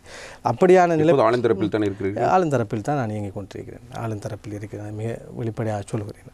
எனவே அப்படி இருந்த ஒரு சூழ்நிலையில் எனக்கு எந்த நிலைப்பாட்டிலே நாம் இருக்கிறோம் என்பதை மிக வெளிப்படையாக சொல்லிக்கொள்ள இல்லாத, எந்த பக்கம் இருக்கிறோம் என்று தெரியாத சூழலிலே ஒரு கட்டம் வந்தது. நான் சில நேரம் பட்ஜெட்டுக்கு வாக்களித்து அப்புறம் எதிர்த்து வாக்களித்து இப்படியெல்லாம் நடந்திருக்கிறது. ஒரு முறை முதலாவதுக்கு எதிர்த்து வாக்களித்து, ரெண்டாவதுக்கு ஆதரித்து வாக்களித்து, அப்படி என்கிற போது அந்த பக்கமும் நான் தொடர்பான ஒரு நிலைப்பாடு இருக்கவில்லை. ஒரு கட்டத்திலே என்னுடைய பிரச்சனையினுடைய கோரம் உக்கிரமான சமயத்தில் தான் நாம் இந்த பிரச்சனையை வென்றெடுக்கிறதா இருந்த ஒரு வழியே இல்லைங்கிற ஒரு வகையான ஒரு உபாயமாகத்தான் நீங்கள் அதை பார்க்க வேண்டும். அது நடக்கவில்லை என்றால் நான் அதை ஏமாந்திருக்கிறேன். அதான் நான் வெளிப்படையாக சொன்னேன். இந்த விஷயங்கள் எதுவும் நடக்கவில்லை என்றால் அரசியலிலே என்னுடைய வழிப்புகளை நீங்கள் சொன்னது போன்று தலைமைகள் புரிந்த அளவுக்கு நான் இந்த பெரிய கட்சிகளை அவர்களை புரிந்து கொள்ளவில்லை, நான் ஏமாந்து விட்டேன் என்று அதிலே ஒட்டுமொத்த பழியை மேற்க நான் தயாராகிறேன். அது நடந்துவிட்டால் அப்போது தான் நீங்களும் நாங்களும் பேசுவதற்கான ஒரு சந்தர்ப்பம் இருக்கிறது என்று தான் நான் அவர்களிடம் சரி, அதில் நீங்கள் ஆணித்தரமாக இருக்கிறேன். நீங்கள் இப்பொழுது ரணிலுடைய ஆளா பெசிலுடைய ஆளா? அப்படியே இல்லை, நான் இப்பொழுது ஏசிஎம்சி கட்சியை சார்ந்த ஒரு பாராளுமன்ற உறுப்பினர் என்று நீங்கள் சொல்லிக் கொள்கிறீர்கள். அதுதானே உண்மை. அந்த கட்சியினர் அவ்வாறு அதை பார்த்துக்குவோம், கோர்ட்டில் பார்க்கலாம். சரி, நீங்கள் ரணிலுடைய ஆளுமல்ல பெசிலுடைய ஆளுமல்ல. அப்படியானால் ஏன் அண்மையில் பெசில் ராஜபக்ஷ வெளிநாட்டிலிருந்து வந்த சந்தர்ப்பத்தில் தனியார் ஒரு சந்திப்பை நடத்தியிருந்தார்? அந்த சந்திப்பில் நீங்களும் இருந்தீர்கள். அந்தளவுக்கு நீங்கள் முக்கியத்துவம் பெற்றுவிட்டீர்களோ? யார் சொன்னது நான் இருந்தேன்? எங்களுக்கு தெரியும், எங்களுக்கு உளவு தகவல்கள் நன்றாக தெரியும் முஷாரஃப். பல விடயங்கள் இல்லை, நான் அரசியல் ரீதியாக எல்லோரையும் சந்திப்பேன். நான் உங்களுக்கு இப்பொழுது கோட்டாபய ராஜபக்ச அவர்களை கூட நான் சந்தித்தேன், என்னிடம் இருந்தது. அதில் இன்னும் ஒரு விடயமும் இருந்தேன், நான் அவரை சந்திக்க வேண்டும். இல்லை, நீங்கள் அதில் சந்தித்தால் அது தவறு எதுவும் இல்லை. இல்லை, நான் சொல்கிறேன், ஒருவராக இருக்கிறீர்கள், நீங்கள் அவரை நம்பி வாக்களித்திருக்கிறீர்கள். அதனிடத்தில் உங்களுக்கு அவரோட நான் எல்லோரையும் சந்திக்கிறேன். நான் இப்பொழுது ஜனாதிபதி அவர்களை அதிகமாக சந்திக்கிறேன், செக்ரட்டரிஸை சந்திக்கிறேன், இப்படி பல விஷயங்கள் சந்தித்துக்கிட்டு தான் இருக்கிறோம். அண்மையில் கூட அவரையும் நான் ஒரு இடத்தில் நான் ஞானசார தேரரையும் கூட சந்தித்தேன். அதையும் கூட சில பேர் விமர்சனம் செய்தார்கள். அந்த நேரம் ஜனாசா விவகாரம் சம்பந்தமாக இப்போ அண்மையில் கூட நீங்கள் ஒரு கருத்து ஒன்று பார்த்துருப்பீர்கள். ஞானசார தேரர் அவர்கள் நான் தான் இதை புதைக்க வேண்டும் என்று சத்தமிட்டு பேசினேன் என்று சொன்னார். உண்மையில் அவர் அந்த நேரம் சொன்னார். அவர் சொல்வதற்கும் நாங்கள் போய் அவரை சந்தித்தோம்.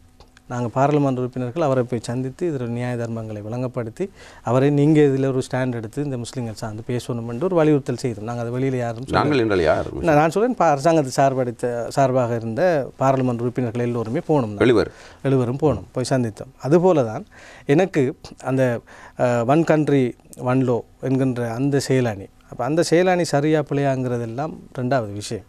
ஆனால் அந்த செயலாணியினுடைய தீர்மானம் நிறைவேற்றப்படுகிற சந்தர்ப்பம் இருக்கிற போது எண்ணத்தோடு கோவித்து நாம் எதோ செய்ய முடியாது என்பது மாதிரி நாங்கள் இலக்க இல்லாத. இப்போ எனக்கு உண்மையாக தேவைப்பட்ட அந்த மண்மலை விவகாரத்தில் என்னென்றால் இதில் உண்மை நிலை எல்லாருக்கும் சென்றடைஞ்சு சொல்லப்பட்டாகணும். இப்போ நாங்கள் இப்போ நம்ம பற்றி ஒரு பிழையான புரிதலோடு இருப்பவர்கிட்ட இதுதான் சரி என்றதை சொல்லுவோம். அவர் ஏற்றுக்கிற நல்ல, அது நம்மளோட ரெண்டாவது விஷயம்.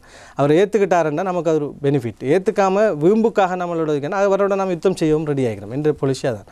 நாளைக்கு இந்த விஷயத்தில் மிகப்பெரிய அநியாயம் நடக்குது, களத்தில் நின்று போராடணுமாண்டா நான் தைரியமாக சொல்கிறேன், முன்னுக்கு நான் நிற்பேன். அது எனக்கு அந்த வீர்ப்பாயம் கூட இல்லாத ஒரு ஆள், நான் இளமாள். ஆனால் என்னுடைய கருத்து என்ன, நான் எங்கே வேறுபடுறேன்டா, நம்ம முதல் பேசணும். உரையாடல் ஊடாக தீர்க்காத எதுவுமே இல்லை. அந்த அடிப்படையில் தான் ஒன் கண்ட்ரி ஒன் லோவுக்குள்ளே நான் போய் ஃபஸ்ட்டுக்கு இந்த எங்களுடைய மண்மலை விவகாரம் சம்மந்தமாக வந்திருக்கேன்ன்றோடனே அவர் உட்கார்ந்து என்ன சரியாக பார்க்கக்கூட இல்லை. கியாண்டு எனக்கு வட்டக்காம அப்படி தான் சொன்னார்.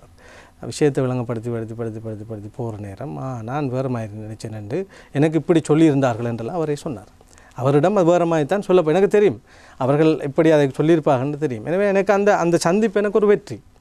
எனவே அப்படி சந்திப்பதனூடாக ஒரு சமூக நன்மை கிடைக்குமா தான் நான் யாரையும் சந்திக்க தயாராக தான் இருக்கிறேன். அதுதான் இந்த அரசியல் அனுபவம். நீங்கள் யுத்தத்துக்கு தயாரான ஒரு மனநிலையில் இருக்கிறீர்கள். ஆர்ப்பாட்ட காலப்பகுதியில் எங்கே இருந்தீர்கள்? இல்லை, ஆர்ப்பாட்ட காலத்தில் எந்த எம்பியை களமிறக்குவதற்கு நாம் அனுமதித்தோம்? இல்லை, நீங்கள் எங்கே இருந்தீர்கள்? நான் கொழும்பில் இருந்தேன், ஊரில் இருந்தேன். ஆர்ப்பாட்ட காலத்திலேயே எந்த எம்பிமாரை நான் ஒட்டுமொத்த எம்பிமாருக்கு எதிராகவும் தான் ஆர்ப்பாட்டமே நடந்தது. அந்த காலத்துக்கு போயிருந்தால் ஒருவேளை நீங்கள் உயிரோடையும் கூட பார்த்துருக்கீங்க. அப்படித்தானே இருந்தது. அதற்குள்ளும் அரசியல் நடந்தது. நமக்கு நம்மளுடைய அரசியல் எதிரிகள் அவர்கள் யார் யாருக்கு எதிரியோ அவர்களை ஓட்டை பிடிச்சிக்கிட்டு நம்ம இவர்கள் சமூகத்துறைகள் மாயெல்லாம் அங்கே ஒரு பெரிய நாடகம் நடந்தது. அண்மையில் கூட பார்த்தேன், எங்களுடைய முன்னாள் ஜனாதிபதி மஹிந்த ராஜபக்ச அவர்கள் தெவட்டகாவில் பள்ளிக்கு போயிருந்தார். அந்த இடத்திற்கு ஒருவர் நின்று மிக நெருக்கமாக இருக்கிறார். அவர் ஆர்ப்பாட்ட காலத்தில் எந்த ஃபோட்டோ எல்லாம் போட்டு அவர் தனிப்பட்ட அரசியல், அவர் அதுக்கு பின்புலம் யாருன்றதெல்லாம் எனக்கு தெரியும். இப்போ அவரோட போய் நின்று ஃபோட்டோ எடுக்கிற நிலைமைகள் இருக்குது. அப்படி ஆர்ப்பாட்டம் மக்களுடைய உண்மையான உணர்வால் வந்த ஒரு ஆர்ப்பாட்டமாக இருந்தாலும் அது ஹைஜேக் பண்ணப்பட்டது என்பது உண்மை. அரசியல்வாதிகளால் ஹைஜேக் பண்ணப்பட்டது. அதே போன்று உங்களுடைய பகுதியிலும் உங்களுக்கு ஒரு பிரச்சனை ஏற்பட்டதாக? அது என்னுடைய அரசியல் இப்போது தேர்தல் காலத்திலிருந்து யார் யார் அரசியல் ரீதியாக எதிரியாக அது ஒரு சிறு குழு, அவங்களுடைய எதிராளிகள் சேர்ந்து அவர்கள் வீட்டை அவர்களால் நெருங்க முடியவில்லை. இனி டவுனில் சென்றால் அப்போது கூட அவர்கள் அதை செய்கிற போது நிறைய மக்கள் அதை எதிர்த்து கொண்டு நின்றார்கள். அந்த குழு தான் தேர்தல் காலத்துக்கு முன்பும் விமர்சனமாக சின்னவர்கள். 1000 குற்றச்சாட்டுகள் எலெக்ஷன் டைம்லேயே சொன்னாங்க. ஒரு லோரி சாராயத்தவர் வச்சுட்டு வீட்டை கொடுத்துக்கிட்டு இருக்காருண்டா மக்கள் அலையாக திரண்டு என்கிட்ட வர்ற நேரம் நான் அங்கே பிளேண்டு கொடுக்கக்கூட வழி இல்லாமல் தான் நாங்கள் அரசியல் செய்துட்டு இருந்தோம். இப்படியெல்லாம் மேடைகளில் போய் சொன்னார்கள். இப்போதும் போய் சொல்கிறார்கள். இப்போ நீங்கள் சொன்னது மாதிரி கோடிக்கணக்கான காசு வச்சுக்கிறார், அங்கே அது வச்சிருக்கார், இங்கே இது வச்சிருக்கார். எனக்கு கூட இருந்தால் தான் தெரியும் நான் நாளாந்தம் எப்படி என் வாழ்க்கையை கடந்து நடத்த சிரமப்படுகிறேன் என்று. இப்படி அரசியல் பொய் என்பது அந்த பொய்களோட அடுத்த இன்னும் ஒரு வகையான உத்தியை கையாளுகிறேன். என்னுடைய பிரதேசத்தில் நடப்பதை பார்க்கிறேன். நான் என்னோட கஷ்டப்பட்ட 2-3 பேர் இருக்கிறாங்கன்னா ஒருத்தர்கிட்ட போய் சொல்கிறது, என்ன கஷ்டப்பட்டு உனக்கு ஒன்றும் தரலையே, நான் அவருக்கு கடை வச்சு கொடுத்துருக்கு, இவருக்கு இது வாங்கி கொடுத்துருக்கு என்று மக்களை குழப்புறது. இப்போ இதை தாண்டி ஒரு அரசியல் அவர்கள் செய்யலாது. ஆனால் நான் இப்போதும் சொல்கிறேன், அவர்களுக்கும் சேர்த்து தான் நான் அரசியல் செய்து கொண்டிருக்கேன். எனக்கு எதிராக அந்த பொம்மை எரித்தவர்கள், எனக்கு எதிராக குரல் கொடுத்தவர்கள், அவர்களுக்கும் சேர்த்து தான் நம்ம அரசியல் செய்கிறோம் என்றதில் நான் தெளிவாக இருக்கிறேன். உங்களுடைய அரசியல் பயணத்தில் மிக குறுகிய காலம், ஆனால் ஒரு பரபரப்பாக நகர்ந்து கொண்டிருக்கிற ஒரு காலமாக நான் பார்க்கிறேன். ஒரு கையறு நிலை இருக்கிறது. தனிப்பட்ட ரீதியில் உங்களுடைய வாழ்க்கையை நகர்த்தி கொண்டு செல்வதும் உங்களுக்கு சவாலாக மாறி இருக்கிறது. அதே நேரத்தில் அரசியலுக்கு வருவதற்கு முன்பும் உங்களுக்கு சில தனிப்பட்ட பிரச்சனைகள் இருந்தன. இப்படியான சூழ்நிலையில் இருக்கின்ற ஒரு பாராளுமன்ற உறுப்பினர் எப்படி மக்கள் சேவை செய்ய முடியும், மக்களுக்காக போராட முடியும் என்று நீங்கள் நினைக்கிறீர்கள்? அதைத்தான் செய்து கொண்டு இருக்கிறோம். இதை தாண்டி என்ன மக்கள் சேவை செய்ய வேண்டும்? நீங்கள் தவறளிப்பதற்கான வாய்ப்புகள் இல்லை. ஒரு மனிதனிடம் இல்லை என்ற ஒரு நிலைமை வருகின்ற பொழுது திருடினாலும் பரவாயில்லை என்கிற ஒரு சூழ்நிலை. அப்படி என்ன ஊடகத்துறையில் இருக்கும்போதே திருடி இருக்க வேண்டும்? அந்த அளவுக்கு திருடுவதற்கு இங்கு ஒன்றும் இல்லை. அரசியல் 1000 வழி இருக்கிறது. திருடுவது அதெல்லாம் நமக்கு என்னோட பழகினவர்களுக்கு. உங்களுக்கு நீங்கள் சில நேரம் நான் உங்களை காட்டி சொல்லவும் முடியாமல் இருக்கிறது. நீங்கள் ஒரு ப்ரெசென்டராக இருக்கிறீங்க, என்னோட பழகிறவர்களுக்கு தெரியும். என்னோட இருப்பதை தாண்டி இன்னமும் வாங்கி கொடுக்கக்கூடிய ஒரு மனநிலை கொண்டவன் என்பது உங்களுக்கு தெரியும். அதுதான் எனக்கும் என் குடும்பத்துக்கும் இருக்கிற இப்போ த்ரெட் என்னவென்றால், எல்லாம் முடிகிற நேரம் ஒரு பெரும் சுமையாக மாறி என்ற நாம் அநியாயமான முறையில் பணம் சம்பாதிக்கவும் இல்லை, அப்படியான ஒரு மாமூல் அரசியலை ஆகர்ஷிப்பவனும் நான் அல்ல. ஆனால் எனக்கு ஒரு பெரும் விசுவாசம் என்னுடைய தொழில் மீது இருக்கிறது. நான் இதை தேர்தல் காலத்திலும் மேடையில் சொல்லியிருக்கேன். என்னுடைய மக்கள் கரகோஷம் அளித்தார்கள், நீங்கள் துவா செய்யுங்க, நாம் ஒன்றுமே முடியாதுங்கிற அந்த ஊரில் இருந்து நாங்கள் கஷ்டப்பட்டு ஒரு எம்பியாக நம்மளால் மாற முடியுமா இருந்தால் நம்ம அதை செய்கிறோம். நிச்சயமாக நாங்கள் எம்பி ஆகிறோம் இந்த ஊரில் இருந்து. அதுபோல் பணத்திலும் நீங்கள் துவா செய்யுங்க. எங்கள் ஊரில் பார்த்தீங்கன்னா இந்த சதக்கத் ஹாஜியார் என்ற ஒருத்தர் தனியாக 26 கோடிக்கு ஒரு பள்ளி கட்டி கொடுத்தார். அவரும் கஷ்டப்பட்டு இருந்து வந்தவர். அந்த தொழிலில் தான் நானும் இருக்கிறேன். அதுபோல் நானும் இந்த துறையில் இந்த தொழிலில் மிக பெரும் பணம் சம்பாதிச்சு உங்கள் எல்லாருக்கும் உதவக்கூடிய ஒரு நான் வரணும் என்று நீங்கள் துவா செய்யுங்க. அவங்க ஆமீன்னு சொன்னாங்க, நான் சொல்லுறேன். எனவே அதில் நான் மும்முரமாக ஓடிக்கொண்டு இருக்கிறேன். நாளைக்கு அது நிகழாமல் போகலாம். அது எந்த சந்தர்ப்பம் வந்தாலும் அது மக்கள் சார்ந்த என்னுடைய அந்த பணி தொடரும். அது நியத்தொண்டு வச்சிருக்கிறேன். நான் என்னுடைய மனசில் அந்த நான் சார்ந்திருக்கிற மாவட்டம் அந்த மக்களினுடைய அதில் ஏழ்மையான மக்கள் சம்பந்தமாக நிறைய திட்டங்கள் இருக்குது. அது அரசாங்கத்துக்கு ஊடாக செய்கிறது. அரசாங்கம் தாண்டி இப்போ நான் 50 லட்சம் பெறுமதியான 2 பெரிய வாட்டர் டேங்க் 2 ஏரியாவுக்கு தண்ணி கொடுத்துருக்கிறோம். அது இன்னும் செய்யவே இல்லைன்றெல்லாம் விமர்சித்தாங்க. இப்போ செஞ்சதுக்கு பிறகு அதில் ஒரு பக்கம் உப்பு நீர் வந்து அதுக்கு ஃபில்டருக்கு இப்போ ஆர்டர் பண்ணி அது வாரத்துக்கு இடையில் 1000 விமர்சனம் இந்த அரசியலில் நடக்கும். பழி சொல்ல தெரிந்த உலகத்துக்கு வழி சொல்ல தெரியாது. இங்கே இருக்கிற என்னென்னா எனக்கு கோபம், இந்த மக்கள் விமர்சகர்கள் மீதான கோபம் என்னென்னா, நேர்மையான தேவையான விமர்சனம் கட்டாயம் அரசியல் இருக்கணும். ஆனால் சும்மா ஒரு டைவர்ஷன் விமர்சனம் அது யாரால் செய்யப்படுறேன்னா உங்களுக்கு தெரிந்தானே, புத்தகம் நடக்கிறது, அரசியல் கட்சிகள் எப்படி இயங்குது, அவர்களுக்காக எழுதுறதுக்கு கொஞ்சம் எழுத்தாளர்கள் இப்படி என்று இந்த மக்கள் எதை சிந்திக்கணும், எதை விமர்சனமாக பேசணுங்கிறதே இவர்களால் திட்டமிட்டு நடத்தப்படுகிற நேரம் இந்த சமூகத்துக்குள்ள விமர்சிக்கப்பட வேண்டிய விடயம் விமர்சிக்கப்படவில்லை என்ற ஒரு பெருங்கோபம் எனக்கு இருக்கிறது. எனவே நான் அந்த தொழில் சார்ந்த ஒரு நிலையை அடையலாம் என்ற ஒரு நம்பிக்கை ஒரு இருக்கிறது. ஆனால் மக்கள் பிரச்சனை தீர்க்க வழியை கண்டிருக்கிறேன். இந்த எம்பி பதவிங்கிறது ஒரு விசிட்டிங் கார்டு தான். நான் இப்போது கடந்த வாரம் கூட சவுதி அம்பாசடரை போய் சந்தித்தேன். அவரும் நிறைய கவலைப்பட்டார். இப்போ அதை சொன்னால் நாளைக்கு உடனடியாக போய் ஒரு ஃபோட்டோ போட்டுருவாங்க சில பேர். அவரை போய் சந்திக்க வேண்டும் என்று அவர் சமூகம் சார்ந்து இன்றைக்கு இரவு எனக்கு அவரிடமிருந்து வந்த ஒரு மெசேஜ், $726 பில்லியன் உலகத்தில் ஹியூமனிடேரியன் சேவைக்காக சவுதி செய்ததாக உலகத்திலே முதலிடம் கிடைச்சிருக்கின்ற மாஷா அல்லாண்ட ஒரு மெசேஜ் போட்டேன். அப்போ அவரிடம் என்னுடைய ஊர் மக்கள் நிலைமைகளை சொல்லினதுக்கு அமைவாக சில ப்ரொப்போசல் கேட்டிருக்கார், கொடுத்துருக்கிறேன். இப்போ நான் இந்த குவைத்தூடாக வந்த மாதிரி சில மத்திய கிழக்கு நாடுகளுக்கு ஏன் போகிறேன், நான் வியாபார ரீதியாக ஒரு சில நாடுகளுக்கு போவதுண்டு. இப்படியான சில முயற்சிகளை நான் செய்து கொண்டிருக்கிறேன். குவைத்தில், அதே போன்று கத்தாரில், அதே போன்று சவுதியிலே எல்லாம் மிக பெரும் பணம் இன்வெஸ்டர்ஸும் இருக்கிறாங்க. சேம் டைம் ஹியூமனிடேரியன் ஹெல்ப் பண்ணுறதுக்கும் இருக்கிறாங்க. அப்போ அவர்களை கொண்டு வந்தேனும் இந்த நான் இப்போ மக்களுக்கு ஒன்றும் நம்ம செய்ய முடியாது. அரசாங்கத்துக்கு கூடாக பணம் டெவலப்மெண்ட் எதுவுமே செய்ய முடியாது. அதுக்காக நம்ம சும்மா விடவும் முடியாது. அதனால தான் இப்போ எனக்கு 2 பகுதியினுடைய தண்ணீர் பிரச்சனையை முடிச்சிருக்கிறேன். அப்படி இன்னும் ஒரு எனக்கு 7-8 பகுதியில் சின்ன சின்ன கிராமங்கள் இருக்கின்றன. இன்னும் 2 பேரை வச்சு அதை செய்ய முடியுமா இருந்தால் ஓரளவுக்கு குடிநீர் பிரச்சனையை தீர்த்து கொள்ள முடியும் என்று நான் நம்புகிறேன். நான் எனவே அந்த ஒரு ஓட்டமும் என்னுடைய வாழ்க்கையில் ஓடிக்கொண்டிருக்கிறேன். நான் எனவே ஏதோனும் அந்த சமூகம் சார்ந்த விஷயம், அது நான் எம்பியாக இருந்தாலும் எம்பியாக இல்லாவிட்டாலும் அது என்னுடைய வாழ்நாளிலே ஒரு மக்களினுடைய அடிப்படை வாழ்க்கை மாற்றம் ஒன்றுக்கான ஒரு பெரும் பங்களிப்பு செய்வேன் என்ற நம்பிக்கையும் பிரார்த்தனையும் இருக்கிறது. செய்வேன் கட்டாயம். இந்த முஸ்லீம் விவாகரத்து சட்டம் சம்பந்தமாக எந்த கட்டத்தில் அது இருக்கிறது? அரசாங்கம் என்ன நிலைப்பாட்டுக்கு வந்திருக்கிறது? முஸ்லீம் விவாகரத்து சட்டத்தையும் தான் இப்போ நாங்கள் இதை பற்றி பேசுகிறதா இருந்தால் சில பேரை பார்த்தா என்ஜிஓக்களினுடைய அஜெண்டாக்களுக்கு இயங்குறதுக்கெல்லாம் நாங்கள் இடம் கொடுக்கலாண்டு லேசாக பேசிட்டு முஸ்லீம் எங்களோட இஸ்லாம் சட்டத்தை நாங்கள் சரியா சட்டத்தை திருத்துறதுக்கு இடம் கொடுக்கலாது, நான் ஒருபோதும் இடமளிக்க மாட்டேன்னு பேசிட்டாண்டா தலைவன் கையடிக்கிறதுக்கு நிறைய பேர் இருப்பாங்க, கை தட்டுறது. ஆனால் அது நாங்கள் டீட்டெயிலாக பார்க்கணும் இந்த பிரச்சனையை. எம்எம்டிஏ என்பது அது நீண்ட கால பிரச்சனை. நாங்கள் மிலிந்த முறை அவருக்கு முந்தி முகமதியன் கோவையிலிருந்தே அது திருத்தப்பட்டு வந்தது. நான் இந்த ஸ்டூடியோக்குள்ளேயே நிறைய டிவி ப்ரோக்ராம் அது சம்மந்தமாக செய்திருக்கிறோம். ஆரம்பத்தில் இருந்த கோரிக்கை வரும் 2-3 விஷயங்களுக்கு குறைஞ்ச வயசாக 18 மாற்றணுங்கிறது, பெண்கள் திருமணத்துக்கான பெண்களின் சம்மதம் என்கிறது, கம்பல்சரி ரெஜிஸ்ட்ரேஷனுங்கிற ஒரு விஷயம். இந்த 3க்கே நாங்கள் ஆரம்பத்தில் உடன்படலை. ஜம்மியத்துல் உலமாவிலேருந்து ஒவ்வொருவருக்குள்ளேயும் ஒவ்வொரு விதமான கருத்து நிலைப்பாடுகள் இருந்தன. இன்றைக்கி சவுதியில் 18 வயசு, பாகிஸ்தானில் 18 வயசு, மலேசியா சிங்கப்பூரில் 18 வயசு தான் குறைந்த வயது. அது ஒரு வேர்ல்டு ஸ்டாண்டர்டாக அவங்க பார்க்குறாங்க. இப்போ என்ன கேட்டால் 18 இருக்கணும் என்ற ஒரு அப்படி ஆர்கியூமெண்ட் பண்ணணுங்கிற ஆளும் நான் இல்லை. இப்போ நம்முடைய நீங்கள் அடுத்த அடிப்படையாக வழங்கணும். இந்த விவாகரத்து சட்டம்ங்கிறது இஸ்லாம் சட்டம் என்ற இல்லைங்கிறதையும் நம்ம ஆக்கள் வழங்கணும்.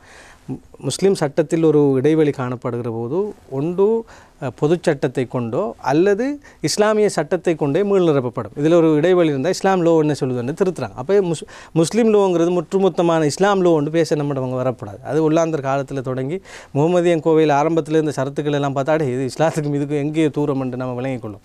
பல திருத்தங்கள் கண்டு ஒரு சட்டம் தான் அது. எனவே அதில் இந்த விஷயம் மூன்றும் மிக முக்கியமாக பேசு பொருளாக இருந்தன. அதுக்குள்ளே நாங்கள் ஒரு சமூகமாக இந்த தலைமைகளோடும் எல்லோரோடையும் எனக்கு கோபங்கள் இருக்கிறதுல இதுவும் ஒரு காரணம் தான். நாங்கள் இதுக்கு ஒரு சரியான ஒரு உடன்பாடு புள்ளிக்கு வந்திருந்தால் இதை செய்து முடிச்சிருக்கலாம். முஸ்லீம் சட்ட திருத்தம் வேணுமெங்கிற கோரிக்கையில் அதிகமாக முஸ்லீம்களுக்குள்ளே தான் ஆரம்பத்திலே வந்து அதை புரிஞ்சு கொள்ளணும். சட்டத்தரணிகளுக்கு கூட பெண்கள் அமைப்புகள் கூட இப்படி பல விஷயங்கள் வந்தன. நாங்கள் இதுக்கு ஒரு உடன்பாட்டுக்கு வரல. அதுக்கு பிறகு பார்த்தா பெண் காதி நியமனம் சம்பந்தமாக வந்தது. அதுலேயும் நாங்கள் ஒரு உடன்பாட்டுக்கு வரலை, எங்களுக்கு சமூகத்துக்குள்ளே நான் சொல்கிறேன். அதுக்கு பிறகு பார்த்தா அந்த அதுக்கு பிறகு தான் இந்த உக்கிரமான இனவாத முகம் காட்டப்பட்டதோடு இந்த குவாசி நீதிமன்றத்தை இல்லாமல் ஆக்கணுங்கிற ஒரு விஷயம் வந்துச்சு. குவாசி நீதிமன்றம்ன்றது ஒரு காதி கோர்ட்டு என்று பார்க்குறாங்க. அது இப்போ நீங்கள் கிளம்புல பார்த்தா கோர்ட் காம்ப்ளெக்ஸில் நடக்கும். மற்ற ஊர்களில் அந்த காதி நீதிபதியில் வீட்டில் தான் நடக்கும். இப்போ அந்த இனவாத முகத்தில் எல்லாம் பத கொத்து இப்படி ஒவ்வொன்றையுமே பிள்ளையாக பார்த்த மாதிரி இதனடா முஸ்லீம்களுக்கு ஒரு தனியை கோர்ட்டு, எங்களுக்கு அப்படி இல்லை என்ற அந்த ஒரு இனவாத பார்வை தானே அது. ஆனால் அது அப்படி இல்லை. அது அதில் இப்போ நீங்கள் பார்த்தீங்கன்னா தாபரிப்பு உள்ளிட்ட பல விஷயங்கள் டிஸ்ட்ரிக்ட் கோர்ட்டுக்கு தான் போகுது.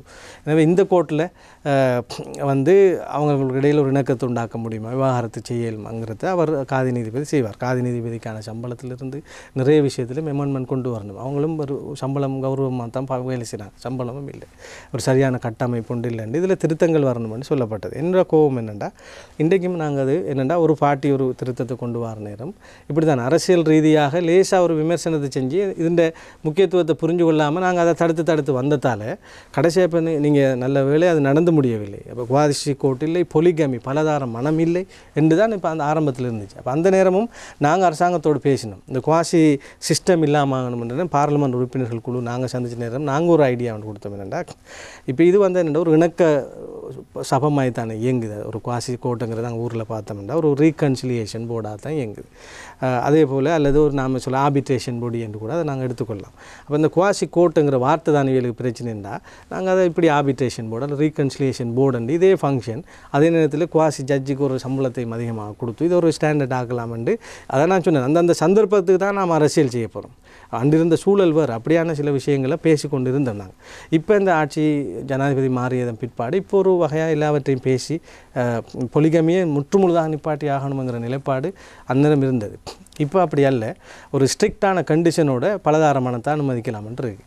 ஆனால் உண்மையாக இஸ்லாமும் தான் சொல்லுது, நீங்கள் விரும்பின மாதிரி 4 கல்யாணம் முடியுங்கன்னு மார்க்கம் சொல்லலை. ஒரு 2வது திருமணம் செய்கிறாருண்டா அதுக்கு காரணங்கள் பல ஸ்ட்ரிக்டாக இருக்கணும். எனவே அதில் முதல் பெண்மணியினுடைய சம்மதம், மனைவி, இப்படி நிறைய விஷயங்கள் இருக்குது.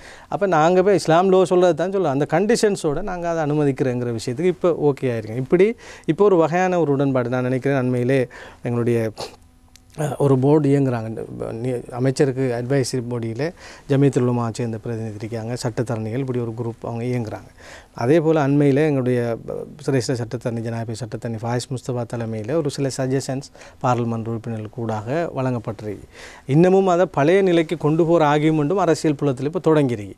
அது 18 சொன்னால் அப்போ 12 வயசு பிள்ளை ஒன்று முடித்தா என்ன செய்கிறாவுக்கு அப்படியான கேள்விகள், அப்போ அதுக்கு ஒரு டிவிஷனை கொண்டு வரணும் என்ற விஷயங்களும் தொடங்கிருக்கு. எனவே இப்போ ஒரு உரையாடல் மட்டத்தில் அது இருக்குது.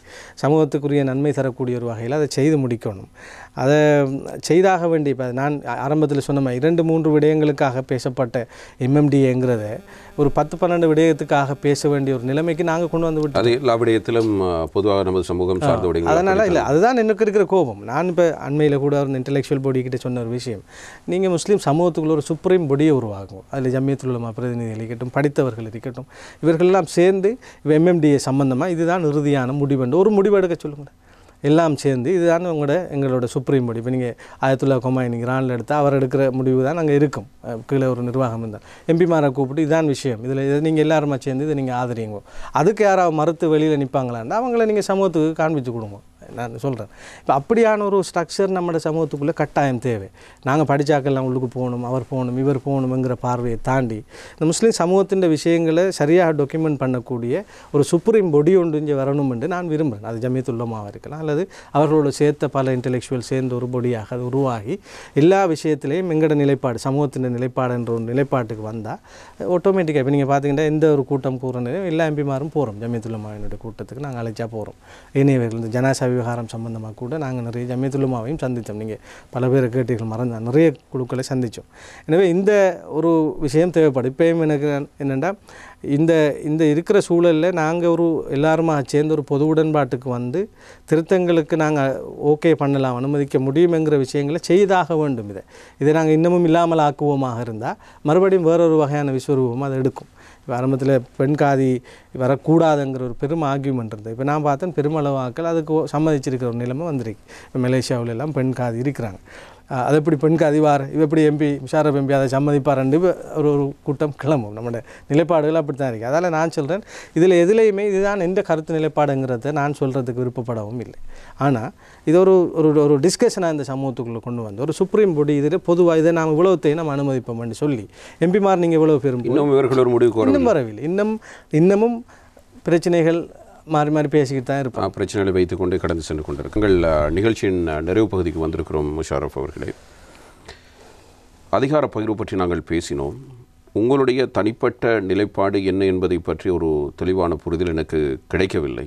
நீங்கள் இப்போது இணைந்த வடகிழக்கு என்பதை ஏற்றுக்கொள்வதற்கு தயாராக இல்லை. கிழக்கு தனியாக இருக்க வேண்டும்.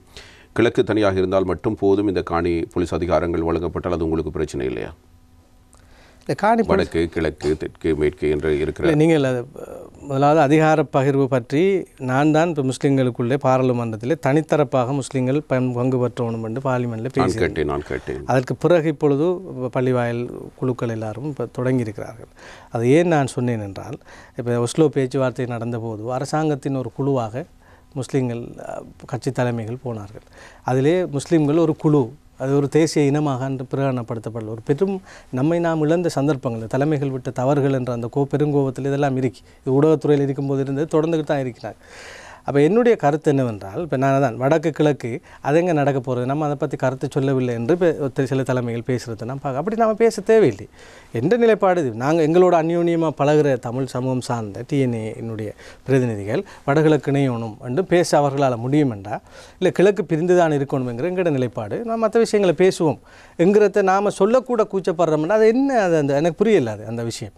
எனவே நான் மிக தெளிவாக இருக்கேன், கிழக்கு பிரிந்தாகணும், வடக்கும் கிழக்கும் பிரிந்த நிலையில் இருக்கணும். உங்களுக்கு புரியவில்லை? அது இந்திய நிகழ்ச்சி நிரல். இந்த நிகழ்ச்சி அதான் அப்படியான நிகழ்ச்சி நிரலுக்கு இயங்குகிறவர்கள் பற்றி சமூகம் தெளிவடைஞ்சிடணும். நாங்கள் யாரையும் நிகழ்ச்சி நிரலுக்கு நாங்கள் இயங்க வேண்டிய ஒரு தேவையில்லையே. நாங்கள் எங்களோட சமூகம் சார்ந்த எமக்கு ஒரு பார்வை இருக்கிறது. அதை தான் அப்போ நாங்கள் அரசாங்கத்தோடு சேர்ந்து அரசாங்கத்தின் ஒரு குழுவாக போனதால் அரசாங்கம் எங்களை தூக்கி கொண்டாடவும் இல்லை. நாங்கள் மனித உரிமை மீறல்கள் நடந்தது சம்பந்தமாக ஜெனீவா பேச்சுவார்த்தைகள் போன நேரம் அரசு சார்பாக அரபு நாடுகளுக்கு சென்று நாங்கள் பேசினோம். என்ன எங்கே ஒரு இன அழிப்பு நடக்கவில்லை, அது ஒரு பெரிய வரலாற்று துரோகம். நான் அதை இப்பயும் பேச தயார். முஸ்லீம் சமூகத்தை அரசியல் தலைமைகள் செய்த பெரும் துரோகமாக நான் பார்க்குறேன். ஏன் அரசுக்கான ஒரு விசுவாசமாக நாங்கள் அதை செய்ய வழிகிட்டோம். ஆனால் தமிழ் மக்களை பொறுத்தளவில் அது ஒரு துரோகம் தான். அது அதுபோல் இப்போ நான் அண்மையில் பார்த்தேன் சுமந்திரன் பாராளுமன்ற உறுப்பினர் அவர்கள் முஸ்லீம்களோடும் பேச நாங்கள் தயார் என்று சொல்லியிருக்கார். என்னை பொறுத்தளவில் மலையக தமிழர்கள் பிரச்சனைகள் என்பது வேறு, முஸ்லீம்களின் பிரச்சனைகள் வேறு, அதே போன்று தமிழ் தரப்பின் பிரச்சனைகள் வேறு. எனவே எல்லோரும் தனித்தரப்பாகத்தான் பேசணும். மலையக தமிழர்கள் பிரச்சனையே தமிழ் தேசிய கூட்டமைப்பு போய் பேச இயலாது. அது தமிழ் முற்போக்கு கூட்டணியாக இருக்கலாம், CWCயாக இருக்கலாம், அவர்கள் அது ஒரு அணியாக நின்று அவங்க பேசணும். அது இவர்களால் புரிந்து கொள்ள முடியும். அந்த நிலத்தினுடைய பிரச்சனை அந்த நிலம் சார்ந்தவங்க மட்டும்தான் புரியும். அது அப்போ என்னுடைய கருத்து என்னென்னா, எனக்கு ஒரு பயம் வந்து விட்டது என்னவென்றால், கடந்த ஒஸ்லோ பேச்சுவார்த்தைகளில் போய் அரசாங்கத்துக்குள்ள ஒரு பாட்டாக இவர்கள் இருந்தது போல இந்த நிலம் சார்ந்தவனுக்குத்தான் தெரியும் என்றால் உங்களுடைய நிலம் சாராதவர்கள் 2 கட்சியினுடைய தலைவர்களாக இருப்பது. அதனால தான் இன்றைக்கும் ஒரு பிரச்சனையை தீர்க்க இல்லாமல் இருக்கிறோம். ஒட்டுமொத்தமாக 2 தலைவர்களையும் நீங்கள் நம்மளால் பிரச்சனையை ஏன் தீர்க்க முடியாமல் இருக்கண்டா அந்த வழி அவர் அந்த உணர்வாக இல்லை. அது ஒரு டைட்டில், ஒரு பேசு பொருள், தேர்தல் கால பேசு பொருளாக. இப்போ நீங்கள் பார்த்தீங்கன்னா ஒரு ஊருக்குள்ளே போகும் முறை இந்த ஊரில் என்ன இஷ்யூ இருக்குன்னு அந்த ஊர் நெருங்குற நேரம் தலைமைகள் கேட்குற இப்படி தான் இங்கே அரசியல் நடக்குது. தலைமைகள் இருவேறுபட்ட இடங்களைச் சேர்ந்தவர்கள், அதனை நான் ஏற்றுக்கொள்கிறேன்.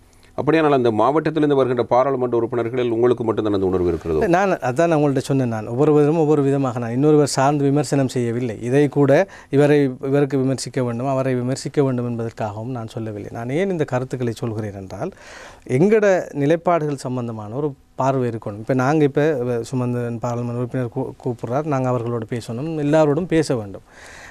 அன்று நாங்கள் அரசாங்கத்தின் ஒரு அங்கமாக போய் முஸ்லீம்கள் ஒரு சிறிய குழு என்பதை ஏற்றுக்கொண்டது போல தமிழ் மக்களுக்குள் நாங்கள் ஒரு குழுவாக நாங்கள் எங்களை அடையாளப்படுத்த வேண்டியதில்லை என்பதுதான் என்னுடைய வாதம். நாங்கள் ஒரு தனித்தரப்பு, எங்களுக்கும் தமிழ் சமூகத்துக்கும் இடையிலாக நாங்கள் சேர்ந்து பேச வேண்டிய, போராட வேண்டிய நிறைய விஷயங்கள் இருக்கின்றன.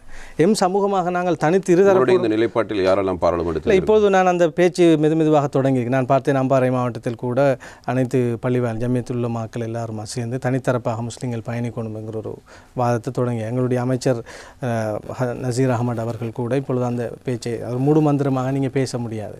இப்போ எந்த நிலைப்பாடுன்னா நம்ம முஸ்லீம் சமூக நிலைப்பாடு இது, கிழக்கில் உள்ளவர்களின் நிலைப்பாடு இது என்று பேச நமக்கு என்ன தயக்கம்ங்கிறது தான் நம்முடைய மிக பிரதானமான கேள்வி. எனவே அந்த ஒவ்வொரு விஷயங்கள் அதில் ஏதேனும் உட்பட்ட காரணிகள் இருக்கிறதோ அல்லது பேச முடியாத விடயங்கள் இருக்கிறது தெரியாது. நாங்கள் ஸ்ரீலங்கா முஸ்லீம் காங்கிரஸ் தலைமை அதை பற்றி பேசவில்லை என்பதுதான் பரவலான குற்றச்சாட்டு. அதனது உங்களுடைய தலைமையும் அதை பற்றி விரிவாக பேசவில்லை என்பது ஒரு. ஆனால் ஏசிஎம்சியை பொறுத்தளவிலே ஏசிஎம்சி ஒரு உத்தேச யாப்பு கடந்த காலத்திலே இடைக்கால அறிக்கை ஒன்றை கொடுத்திருந்தார் எங்களுடைய தற்போதைய ஜனாதிபதி அவர்கள். அந்த கடந்த கால கான்ஸ்டிடியூஷனல் மேட்டர்ஸ் நடக்கிற நேரம் ஏசிஎம்சியில் நான் இருந்த நேரத்திலே வடகிழக்கு சம்பந்தமாக வடக்கும் கிழக்கும் பிரிந்திருக்க வேண்டும் என்ற நிலைப்பாட்டை ஏசிஎம்சி பகிரங்கமாக அறிவித்தது.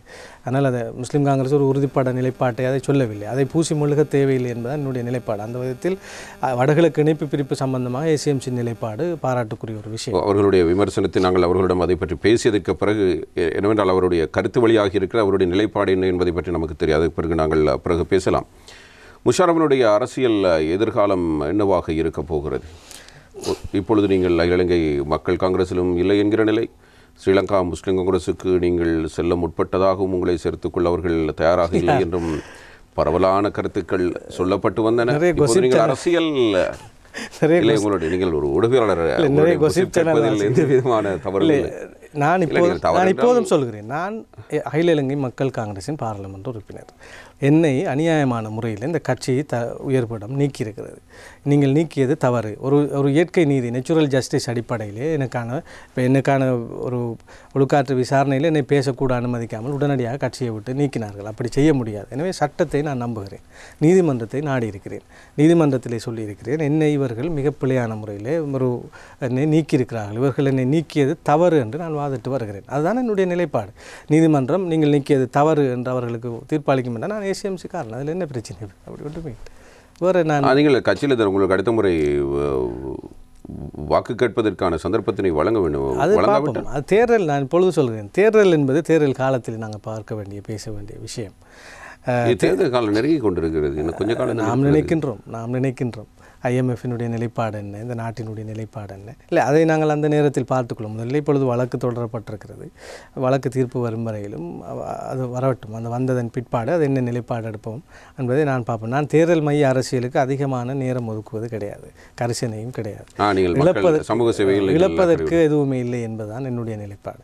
எனவே நம்மளால் முடிந்ததை நல்லதை செய்கிற போது, இவ்வளவு இஷ்யூஸ் இத்தனை பேர் இருக்கும்போது செய்யாத பிரச்சனையில் எங்களுடைய MP தீர்த்திருக்கிறாருங்கிற நம்பிக்கை அந்த மாவட்ட மக்களுக்கு வந்து நீங்கள் கேட்கணுமெண்டா கேட்குறேன், இதில் கேட்குறேன்டா இதில் கேட்குறேன், அது என்ன செய்ய போகிறாங்க இல்லை அதை பார்ப்போம். நாங்கள் ACMC கட்சியை நான் விட்டு கொடுக்கணும். என்னுடைய கட்சி, நான் சேர்ந்த கட்சி, என் தலைமை, என்னுடைய உயர்ப்பிடம் எனக்கு அநியாயம் செஞ்சிருக்கேன். அதுக்கு முதல்ல எனக்கு நீதி கிடைக்க வேண்டும். அதுதான் போராடி கொண்டிருக்கிறேன் நான் நீதிமன்றத்தில்.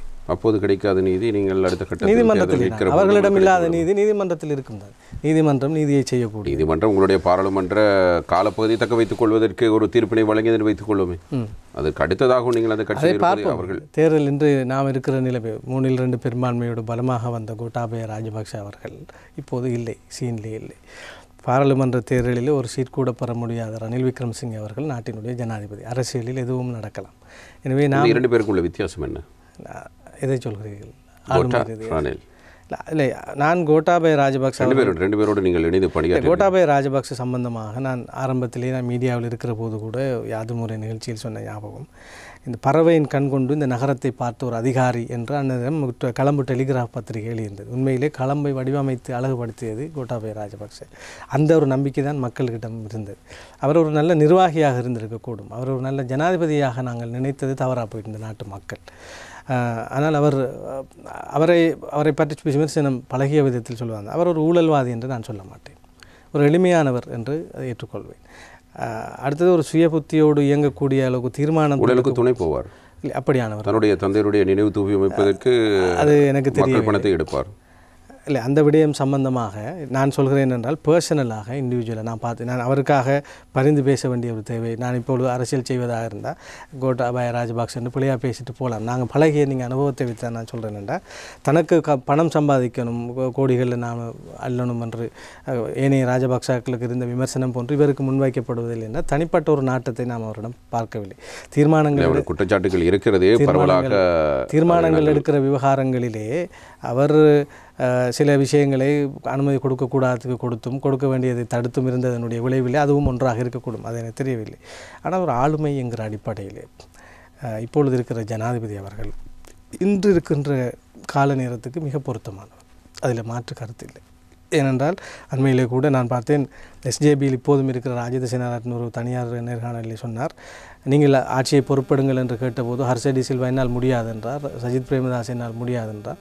அவை முடியும் என்று ஏற்றுக்கொண்ட என்ற அந்த கட்சி, அந்த ஆளுமையை நாம் பாராட்டியாக வேண்டும்.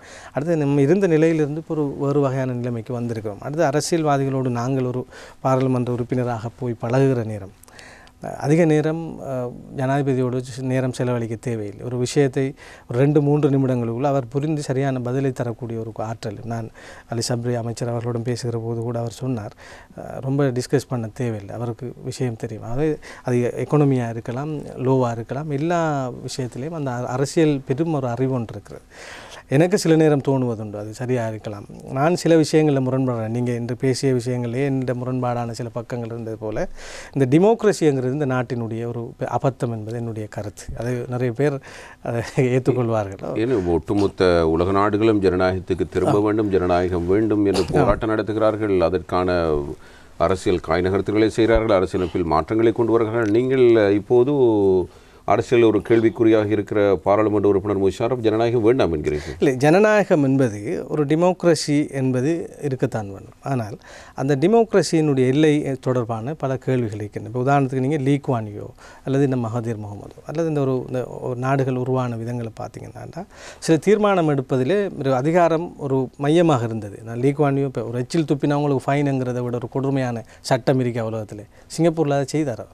அதனால தான் அந்த நாடு அவர் சொன்னார், அவருடைய புத்தகத்தை லீ குவான் யூடைய புக்கை வாய்ச்சி அவர் தெளிவாக சொல்கிறாருன்னா, அது ஒரிஜினல் லீ குவான் யூ இங்கேயும் இருந்தார்கள். முகமது லீ குவான் யூ இங்கே அதை சொல்கிறேன் நான், அதை சொல்ல வர சர்வாதிகார ஆட்சி முறையை கொண்டு வந்தார். அதான் என்னுடைய கருத்து. அதுதான் எனவே அந்த 20வது திருத்தம் இல்லை, அதற்கு மேல் அதிகாரம் அந்த கமிஷன்கள் வந்து அதனுடைய சுயாதீனம் இல்லாமல் போய் அரசியல் மயமானது, அதில் இருக்கிற மிகப்பெரும் பிழை.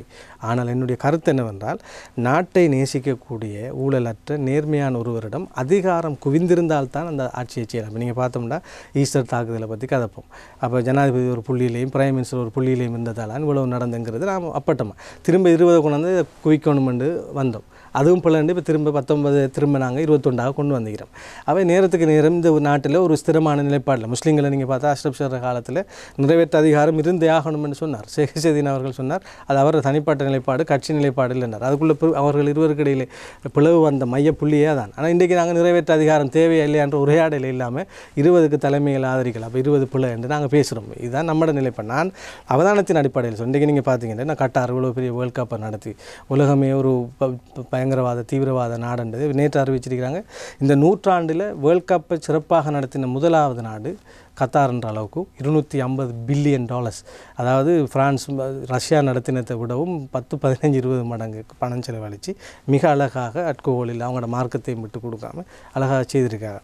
இப்போ அங்கே நீங்கள் கூட பார்த்தா இப்போ நீங்கள் உமாண்டியோ மன்னராட்சி இருக்கிற இடத்துல நீங்கள் போய் ஒரு யூனியன் ப்ரொட்டஸ்ட் எல்லாம் நடத்தல, என்ன சம்பளம் தரல எங்களோட முதலாளி என்று செய்யலை. அப்போ அவருக்கு ஒரு மனித உரிமை இருக்குது, இவர் சம்பளம் கொடுக்கலன்னு போராட்டம் நடத்தலாம் என்று நாங்கள் பேசுகிறது அந்த ஜனநாயகம் அது அங்கே இல்லை. அதுக்காக அந்த மக்கள் இப்போ துன்பப்படலை நான் சொல்கிறேன். அதுபோல் சிங்கப்பூரில் எங்கேயோ இந்த யூனியன் ஊடான இந்த ப்ரொட்டஸ்ட் அதன்று மக்களுடைய நேரத்தை வீணடிக்கிற விஷயங்கள் அங்கே நடக்காது. இன்றைக்கி நான் ஏற்கனவே சொன்ன மாதிரி அரசியல்வாதிகளை பற்றி பிள்ளை நாங்கள் விமர்சனம் செய்கிற மாதிரி எத்தனை இந்த யூனியன்கள் என்று கட்டாயம் தேவை. அதாவது அந்த யூனியன் என்பது அந்த தொழிலாளர்களுக்கான ஒரு நல்ல ஒரு அநீதிகளை தட்டி கேட்டு நல்ல ஒரு தீர்வு பெற்றுக் கொடுக்குறதாக இருக்கணும்.